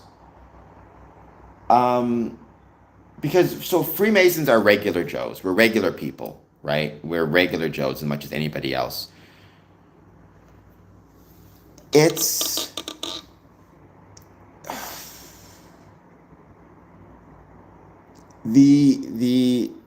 I'm trying to think of the way to say this because I worry I'm going to say this wrong. Salvation Army is a great example of helping people. And I do Salvation Army every year. I'm a bell ringer every year. It's one of my cherished traditions. Freemasonry gives people, it's a way to make the world a better place, and it gives people access to certain tools that others don't. Now, again, that's not exclusive to Freemasonry, right? So, for example,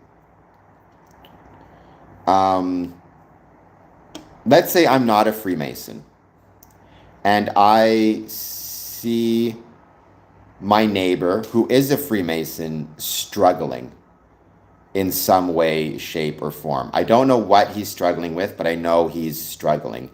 I, as a neighbor, can do certain things and am in some ways a privileged position due to my proximity to him. I'm his neighbor. So I can go and see him. I can offer to talk to him. I can offer to take him out for coffee. I can bring him snacks. I can do all sorts of things. And I have a certain level of privilege to help him in that I'm his neighbor.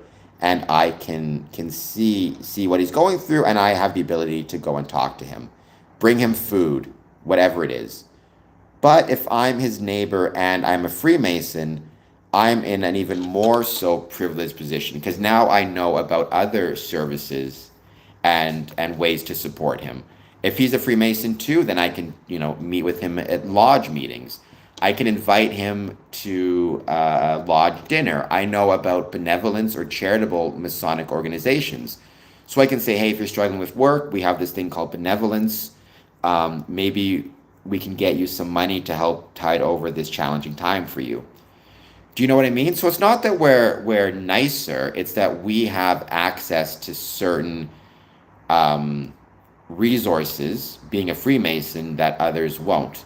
But the neighbor has access to certain resources that Freemasons don't, such as proximity to that person, seeing him more frequently. As a Freemason, we may see him once or twice a month. The neighbor will see him every day. If you work in the Salvation Army, again, or you have access to certain resources, you may be able to tell this person who's struggling, hey, we have this to offer you at the Salvation Army. Does that make any sense?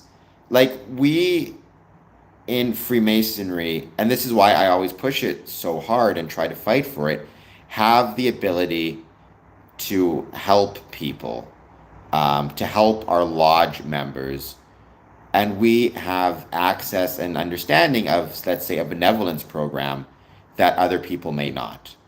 So yes, we're regular Joes, but regular Joes part of something that can make the world a better place. And we should try to take advantage of that and recognize when people are suffering. So like for you, Mr. Keeps on Ticking, I'm sure that you go out of your way to be kinder and nicer to your neighbors than most. And maybe you have some resources through religious institutions to help people, right? But if you were a Freemason, you would have access to those, plus you'd have access to potentially benevolence funds. And I've been in Masonic meetings where someone gets up and says, you know, my neighbor, his daughter, I think it was his daughter, my neighbor's daughter has a medical condition. My neighbor's really struggling. Can the lodge donate $500 to my neighbor? We'll just cut a check. It'll be, you know, anonymous, but cut a check to me to give to this person to help them while their daughter is struggling. I have no interest in recruiting you, Mr. Keeps on Ticking, at all. Because I'm sure you do a lot of, you know, what I'm just saying though is, when you talked about the idea of, you asked the question, you know, do you feel most Masons to try to go out of their way to be kinder and nicer neighbors, or most are just regular Joes? I think most Masons are regular Joes. I think Freemasons that are active in lodge and care about the lodge have access to more resources to help people. Again, I'm not saying every lodge does it, but I've been to Masonic meetings where a Mason stands up and says, my neighbor is struggling with this issue. Can the lodge donate $500 to him anonymously to help him through this time? So it's not, again, that if that person wasn't a Freemason, they wouldn't have been kind or nice to the neighbor. It's just being a Freemason gave them access to resources they would not otherwise have. You know, and again, it gives, maybe he could go to the neighbor and say, do you want to come to a meeting, not as a way to recruit, but rather just, you seem to be struggling, you seem to be down, come to our dinner. Most lodges, their dinners are open to friends and family, not all, but many lodges will say, bring a friend or family out to join us. And it's just, hey, this is my buddy John. He wants to hang out and grab some food. Now you're with some people, right?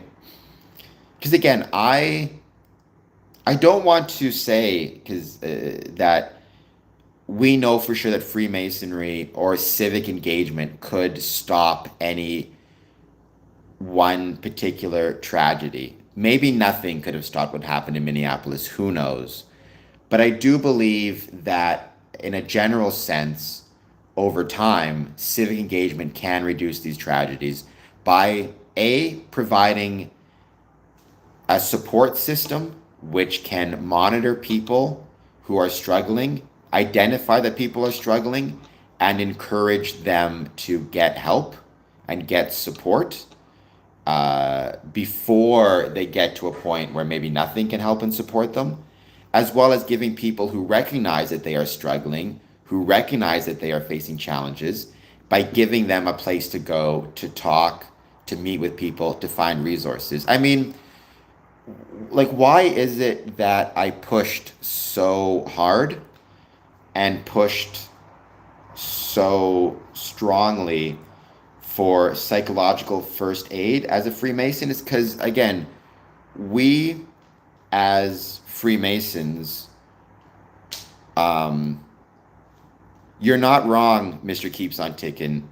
You're not wrong. And I mean, again, sometimes you can do everything you can possibly think to do, and the whole situation still ends up in a tragedy, right? You just kind of have to accept that that's the truth.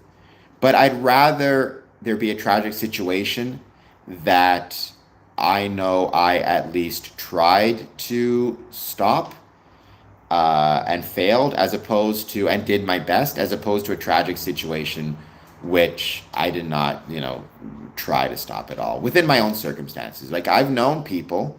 I remember talking, when I was a probation officer, this was one of the earliest lessons I learned, and it stuck with me. Um, we had this one, it was she was a female probation client. She was in an abusive relationship. She was my client because what often happens, and this can happen a lot, is the abusive partner will get the get the girlfriend to steal for them, or to turn tricks for them, or who knows what it is, and then the abusive partner ends up on probation. So, and she would show up to the office and for her meetings, and sometimes she'd have a bruise on her face, she'd have a black eye, she'd have, whatever it is. You could see her struggling. You could see her just whatever it is. And, she'd come in, I'd know what was going on, I'd ask the police to go check. She would refuse to press charges. Or say, oh, I fell, the police couldn't do anything because they can't arrest somebody on, just it was a whole thing. And this person's life was getting worse and worse and worse. And I remember I was talking to my boss about it, who was a great boss. And she told me, she said, look, I've read your notes. You're doing all you can. It's incredibly hard to see somebody's life fall apart. But at least you can know that you did the best that you possibly could.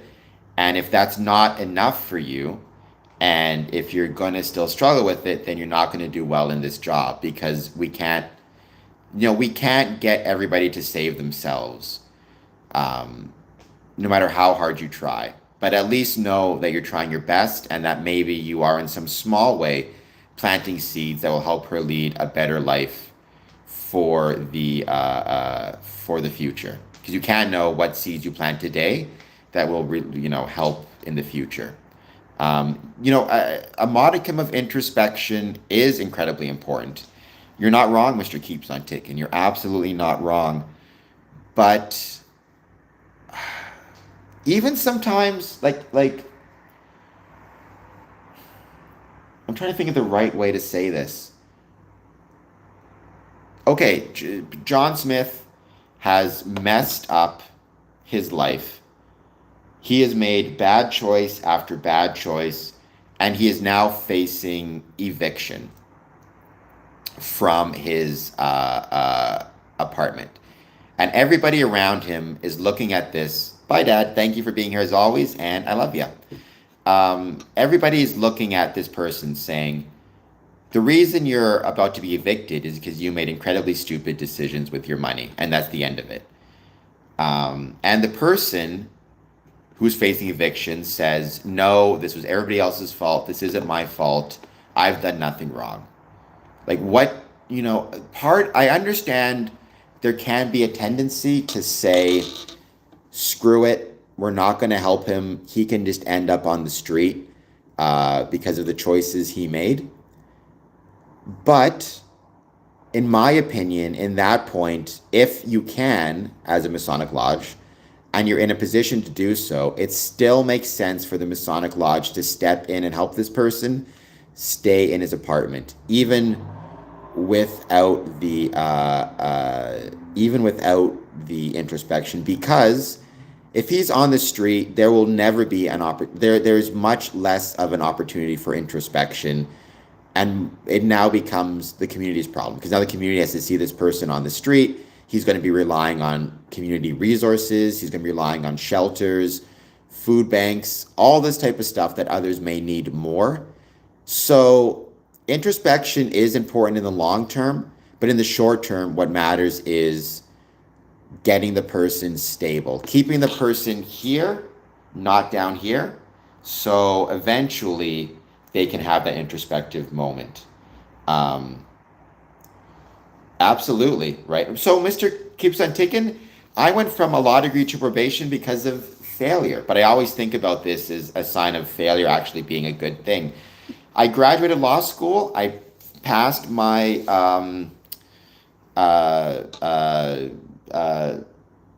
I can't think what it's called, my articles, which is like my apprenticeship, but then I failed the bar exam. So I failed the bar exam, and I trying to figure out what am I going to do. And at the exact same time, a friend of mine was a probation officer himself, and he said, there is a opening in our probation office. He said he thought I'd make a good probation officer, so he suggested I apply for it. My intention was to apply for it, and as soon as I got as soon as I passed my bar exam, to quit and just go back to being a lawyer. But I do it. It worked out great. I loved being a probation officer. I went for the bar exam a second time, failed a second time, stayed as a probation officer, wrote the bar exam again, passed the bar exam on the third time, became a licensed lawyer. But I really enjoyed being a probation officer and thought I was really good at it. So I ended up sticking there. And I feel like ultimately it was where I was meant to be in that time. So there you go. Right. And so again, if you're it compounds, right? You're moving. This thing happens.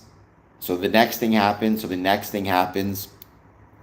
So now you're on the street at the lowest level of survival, and who knows what happens next.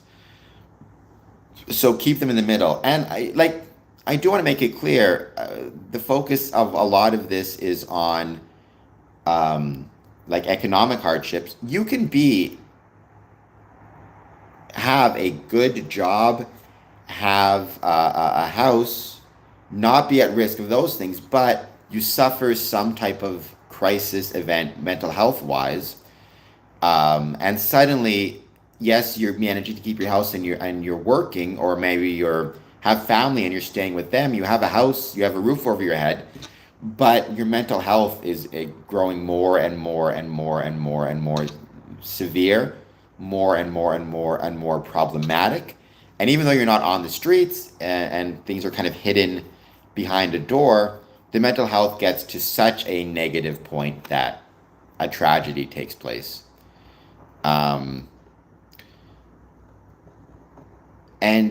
I that's why I pushed so hard for psychological first aid training, because again, I feel like this word gets way overused, but we as Freemasons, we really are in a privileged position to be able to see and recognize when a Masonic brother or when someone is struggling, and to be able to know the resources that are available to help them. That's why I always say, as a Freemason, take a few moments to memorize the crisis hotline number for suicidal ideation, right?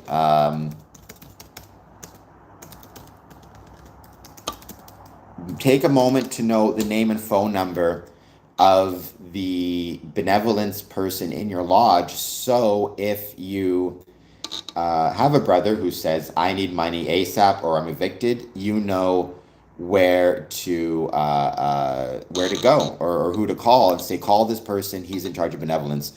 Know who in your lodge maybe has a spare bedroom, so if someone's house burns down, they have a place to stay. Uh, we as Freemasons are in a privileged position to help our brothers and to have resources to help the community, and we should take that seriously and know these things. Like, for example, in Canada, the suicide crisis number is 988. I believe it's bilingual. I'm not. Yeah, it is bilingual. It's 24/7 number, so it's 988.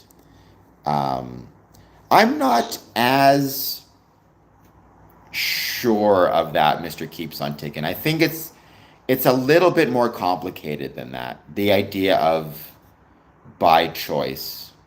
Appreciate that, Mr. Keeps on Ticking. I would not. I think you need to be a little bit more. I can't think of the word now. I think you need to be a little bit more. It's a little bit than that. It's a little bit more complicated than that. I mean, if you are John Smith and you're living on the street because you are convinced that your apartment was infected with bugs from a government, it's like you're suffering from delusions or hallucinations or a combination thereof, it's probably not your choice to suffer from those things. I mean, he may have told you that, and there are some homeless people who, from the start to the end, they made choices that led them there, and they will say, I made these choices. But you're not wrong, Brother Adam. I need a haircut very badly. But I do believe that for some people, it's not. It's complicated. People make choices that put them in bad situations. People also have things happen outside of their control that put them in bad situations, right? And as I said, I truly believe that we as Freemasons are in a privileged position to try to help those around us, our brothers, and then the community at large. And who knows how many tragedies we've already stopped. There's no way to know, right? A tragedy that stops because the individual considering committing the tragedy chooses not to do so, chooses to do something different. We're never going to have those. We're never going to have those stats. But I can tell you, in my experience, I've seen Freemasonry prevent homelessness. I've seen Freemasonry give people who at least claim to be considering self-harm a place to talk. I've seen Freemasonry visit people in the hospital who and people say that it gave them a feeling of recovery. I've seen Freemasonry give money to people who are struggling. I've seen Freemasonry provide emotional support. And I've also seen Freemasons and Freemasonry call people out, not in a negative way per se, but call people out who said, look, you may think you're doing well, but we see you struggling. We see you having problems. We see you having a crisis. I don't think that you are seeing what we're seeing. And I've seen Freemasonry talk to people in that way and say, we're seeing something different than you're seeing in your life, and we're concerned about you. I mean, I will always take anything and everything for free, Mr. Keeps. So,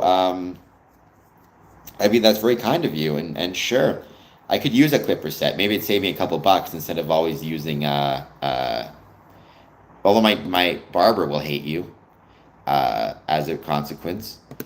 And, that's also just because I'm on here and on this social media site, I will mention a lot of people have been talking about this, the role that social media and the internet played in this particular shooter as well as other shootings in the past. The internet is all gas and no brakes. One of the reasons why I'm always emphasizing my equanimity and calmness when it comes to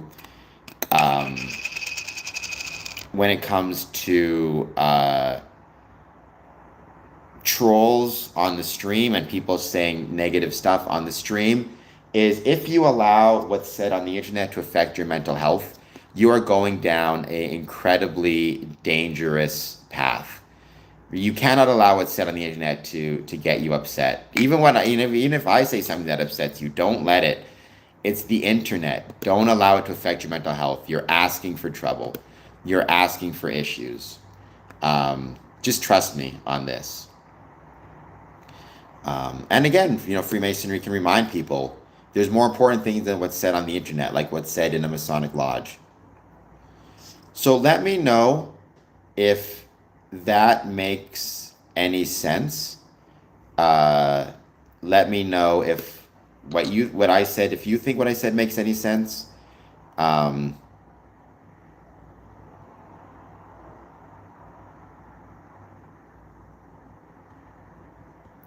I hope that it did. And if it didn't, well, I'll try again next time. But I'm always hesitant to talk about these things in some way, partially because it can be a triggering situation, but also partially because it feels kind of glib to take a tragedy like what happened in Minneapolis and talk about it in the context of Freemasonry.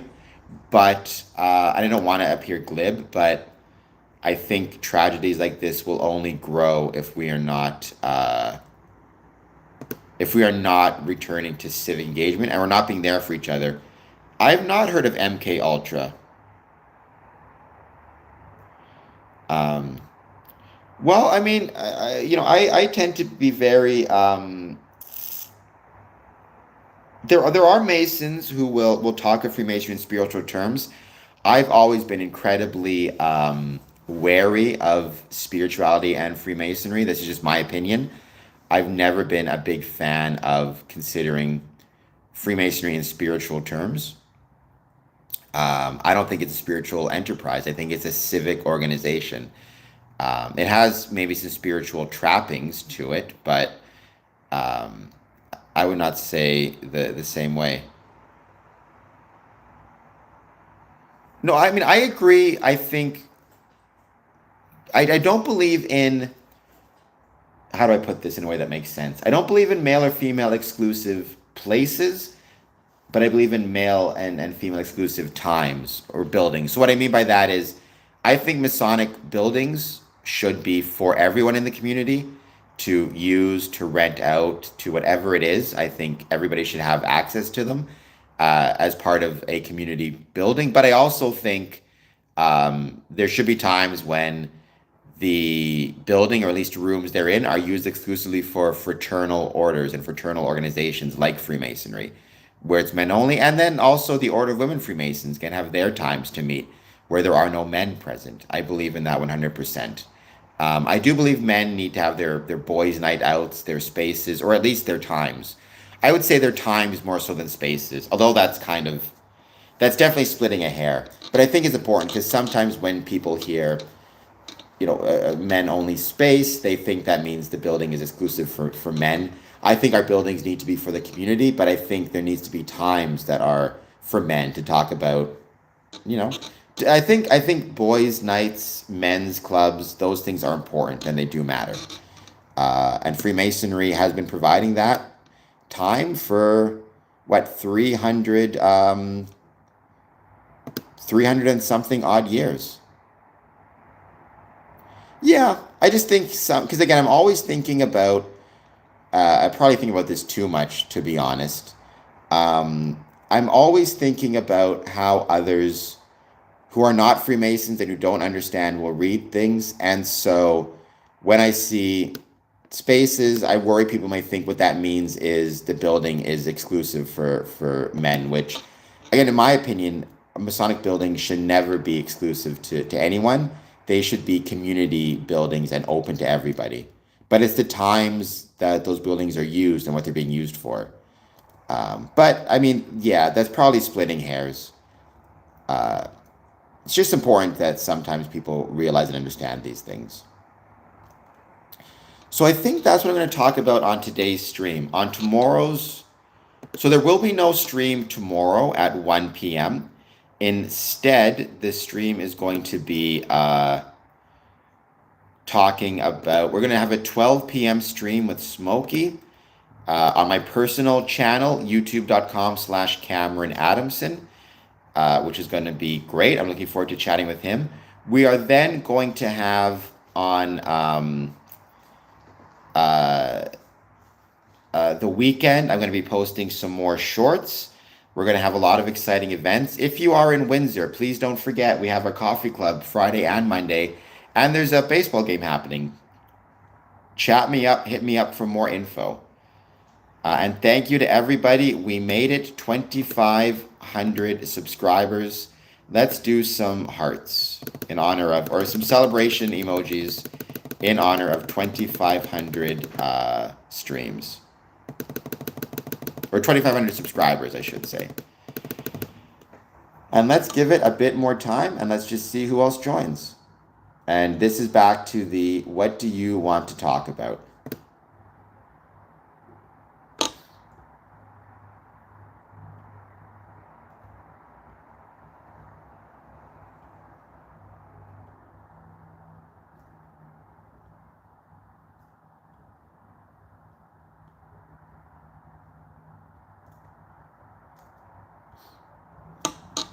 And we'll give it, let's say, like I said, we'll give it a bit more time. We'll see who else joins. Fair enough. What do you think? Ben Franklin, probably the most famous Freemason for being a Freemason would be George Washington. I mean, he's famous for being the first president, obviously, but most people, I think, know he was a Freemason. But I'd say Ben Franklin is probably the second most famous Freemason. He really pushed Voltaire to be a Freemason. He was good friends with Voltaire, right? And these were both Enlightenment era thinkers, so I'm a big fan of Enlightenment era thought.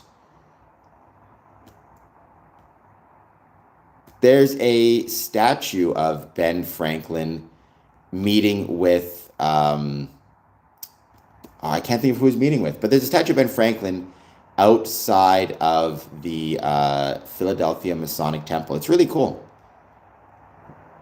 What do you think of Adam Smith and Wealth of Nations? I don't believe Adam Smith was a Freemason. I could be wrong, but let's see. By the way, I'll just mention it one more time because I mentioned it twice already.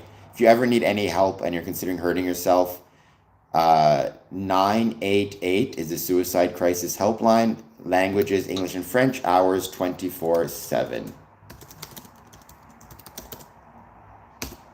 Who would you say is your favorite? Well, I mean, I don't know if you pay much attention to American history, but if you had a favorite founding father, who would it be?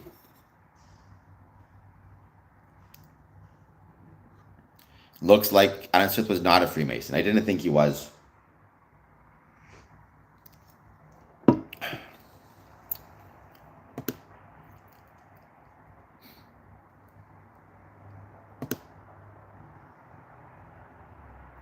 Interesting, in terms of these votes, do you prefer one email with a lot of information or several emails limited info?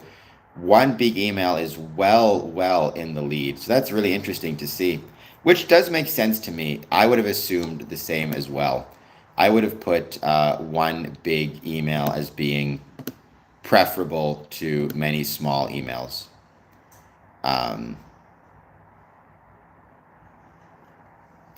And that's what I tried, as the secretary, that's always what I tried to do, is make sure we had several, one big email with all the info. I found that was more respectful of a brother's time and a brother's, basically a brother's actual like email capacity and how many emails he's receiving, how much time he has to read.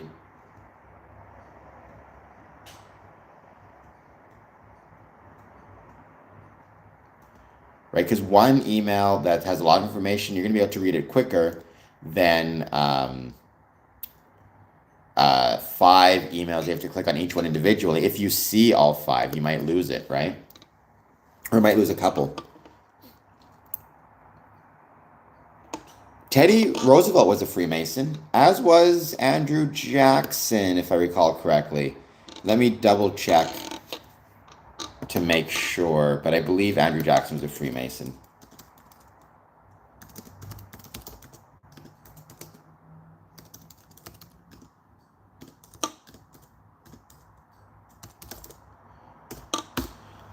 Franklin Delano Roosevelt was also a Freemason. Yes, he was. He joined Harmony Lodge. One of my lodges is named Harmony. That's kind of cool.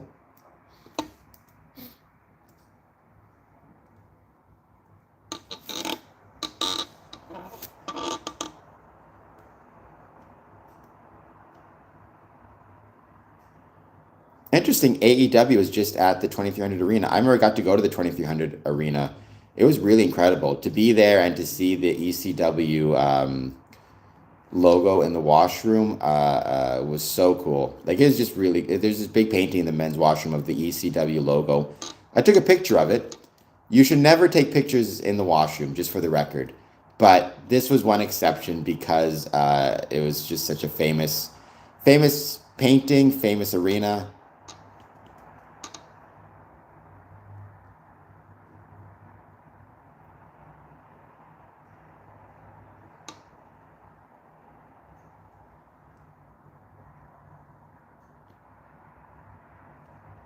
2300 Arena is without a doubt hallowed ground when it comes to professional wrestling, as it should be.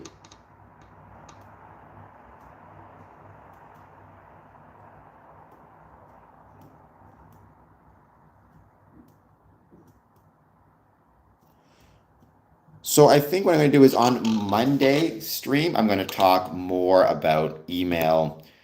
I don't know what to call it, email hygiene, email protocol, the way that you should consider emails from a Masonic perspective, both in terms of membership. For example, make sure you regularly check your spam folder. I cannot tell you how many. Masonic emails have been lost to the spam folder. Especially when it comes to virtual voting in Ontario. At least for me personally, it seems like every year I try to vote virtually for the Grand Lodge, and I find out that the link to vote virtually was sent through the was sent to the spam folder. So check your spam folders regularly. To Masonic secretaries, make sure you're taking advantage of blind carbon copy. Nothing is more annoying than if you are emailing your lodge summons and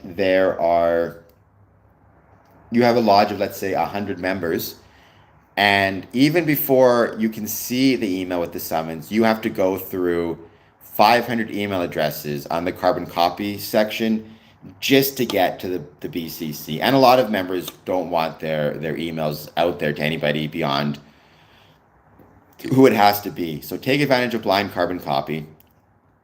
Make sure that your email is up to date on the summons. If you're the secretary or district secretary, make sure that in the electronic database, if there is one that exists, like in Grandview, your membership has their electronic or their emails up to date, so Grand Lodge can get in touch as is necessary. As a general rule, I think the poll confirms what I was saying. People are getting, for people at work, they can get 200, 300, 400 emails, depending on what their job is. According to Google,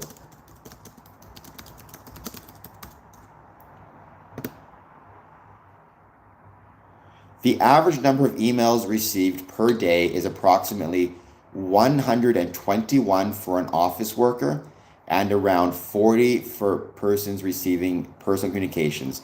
So if you're an office worker and receiving personal communications, you're receiving 161 emails per day. If you're receiving 161 emails per day, and you then receive 166 from including Masonic communication, are you going to look at all 5 of those, or are you going to look at just one? So make your emails matter. Make it be important information. Treat someone's time with the respect it deserves, and that includes treating their inbox with the respect it deserves. Especially because those emails are only going up or exclusively going up. According to Statista, as of, in 2018, the number of emails received per day worldwide was 281.1 billion. In 2025, the number is 361.6 billion. By 2027, that number is expected to reach 408.2 billion. So this is not the type of thing where you can just spam people and expect it to be successful. Make your emails matter. Make them mean something. Make them easy to read. Make them necessary. Use your BCC. And to the Masons out there, check your spam folders. And if you get a change of email address, one of the first people you should be advising is your Masonic secretary. Those are just some very basic things. We'll go to more advanced things later. What is bluff? But that sounds good. I just don't know what that means.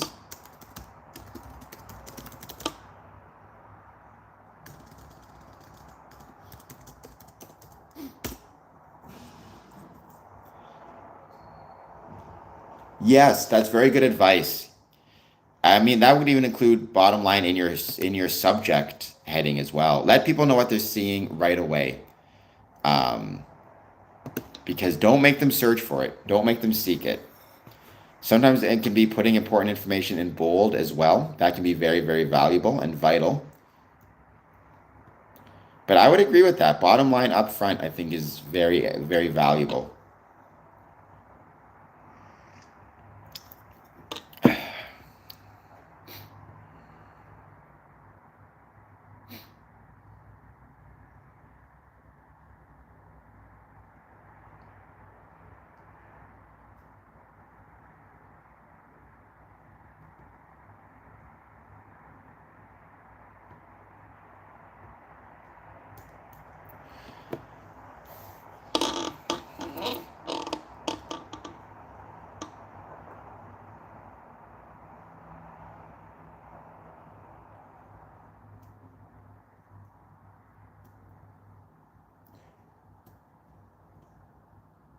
Well, not 25 subscribers. Let's just calm down, Texas. 2,500 subscribers. But yes, I am very happy I received 2,500 subs.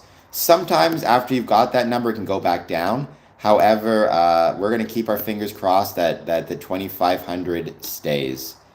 But yeah, don't you minus my number by 2,475. I know, I'm sure it's just a typo.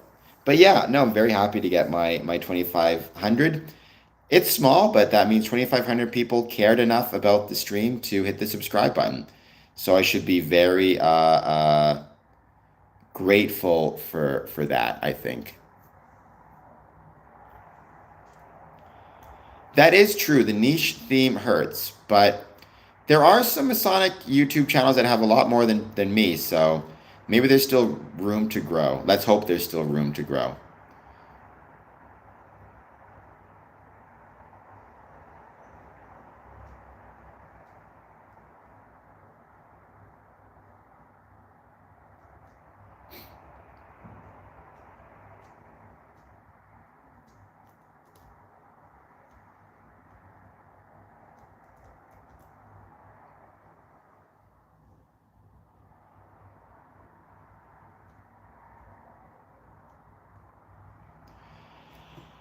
But they always say, right, comparison is the thief of joy, which I tend to believe. So I'm going to be happy with what I got. I'm going to keep working to get more.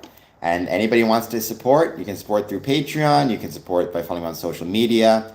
You can hit the like buttons. You can share these streams, etc., etc. You can do all of those things, and they are all truly appreciated. You can join me at 1 a.m. this morning, and you can also join me on my personal channel tomorrow at 12 p.m., which is going to be a blast. I'm going to be joining my friend Smokey the Clown, which should be a lot of fun. But all right, I think I'm going to end this stream for today. I will be back on tomorrow. or sorry, I'm going to be back on 1 a.m., which is always a hangout and chat stream. And then I'm going to be back at 12 p.m. the next day with Smokey. Hello, Ryan. I'm going to be at Coffee Club tomorrow, by the way, very briefly, first thing in the morning, before my announcement. So I hope, sorry, before my appointment. So maybe I'll see you there. And then I will be 12 p.m. I will be rocking out the live stream with Smokey the Clown. So it's going to be a lot of fun. I'm sure it's going to be a blast. And I am going to be posting more YouTube shorts of my favorite Masonic items. So please check those out, share them, hit the like and subscribe button.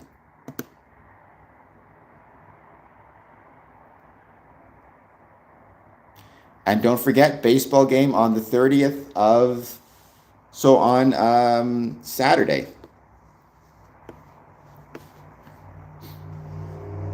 He was your favorite founding father? Okay. Famous, maybe one of the more famous founding fathers for his, we still say John Hancock today, so.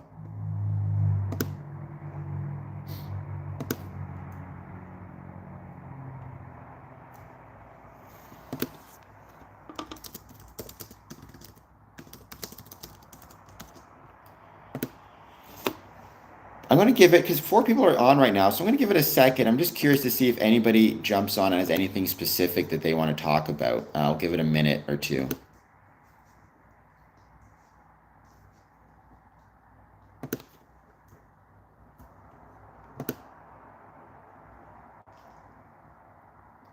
By the way, there is a band coming on at Windsor tomorrow, Old Dominion. Pretty incredible group. Hopefully, I'm sure they'll do a great job. It's been great. The concerts at the Caesars Casino have been absolutely awesome this year. I got to see a few. I have good friends who give me a couple of tickets to these shows. I saw Jake Owen, which was really, really awesome. I saw the Meatloaf tribute, which was really awesome. So I saw another one. I can't remember what it was now. Got it on Facebook, I'm sure. Croatia, 1991. Welcome, Croatia. There is, I believe, Freemasonry in Croatia. I know very little about it. I hope Croatia, 1991, you will hit the like and subscribe button. Ben Franklin is great. Ben Franklin is a great founding father. Friends with Voltaire, right? Famously helped get Voltaire into Freemasonry just a month before he passed away.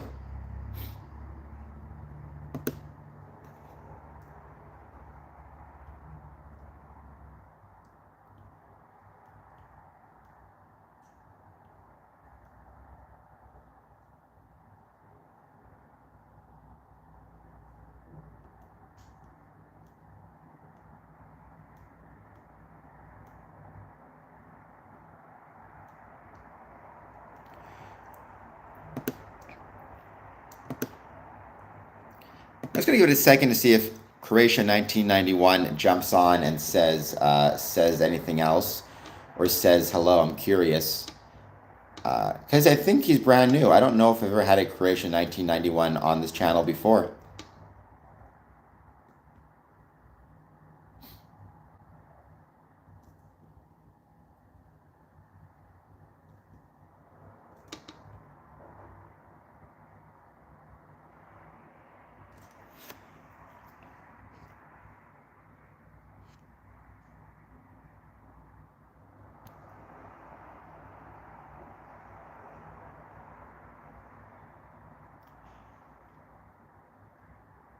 Haven't seen. Yeah, I think he's new. So it's wonderful when I get new people on the stream. I always want to take a moment to just see if they want to jump on and talk about anything in particular, or hit that like and subscribe button. Let me know how it's going. If not, that's no worries. By the way, I will be having another 24-hour live stream on September 21st. At least that is the plan. At 2 p.m. Eastern. Once again, that is my birthday as well. So we can. Well, my birthday is September 22nd. So the 24-hour live stream will go up to and through my birthday, so it should be a lot of fun.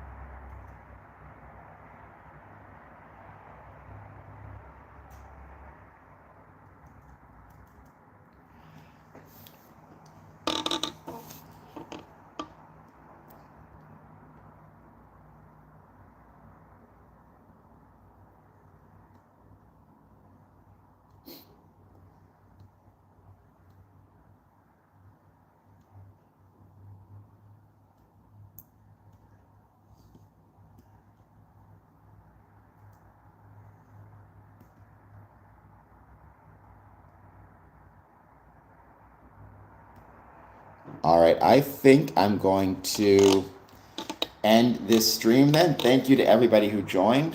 And I hope, if nothing else, what this encouraged people to do is consider those around you who might need help, and consider ways that you can help them, whether you are a Freemason or not. Thank you guys so much. Have a great rest of the rest of your day. Maybe see you 1 a.m. tonight. All right, bye.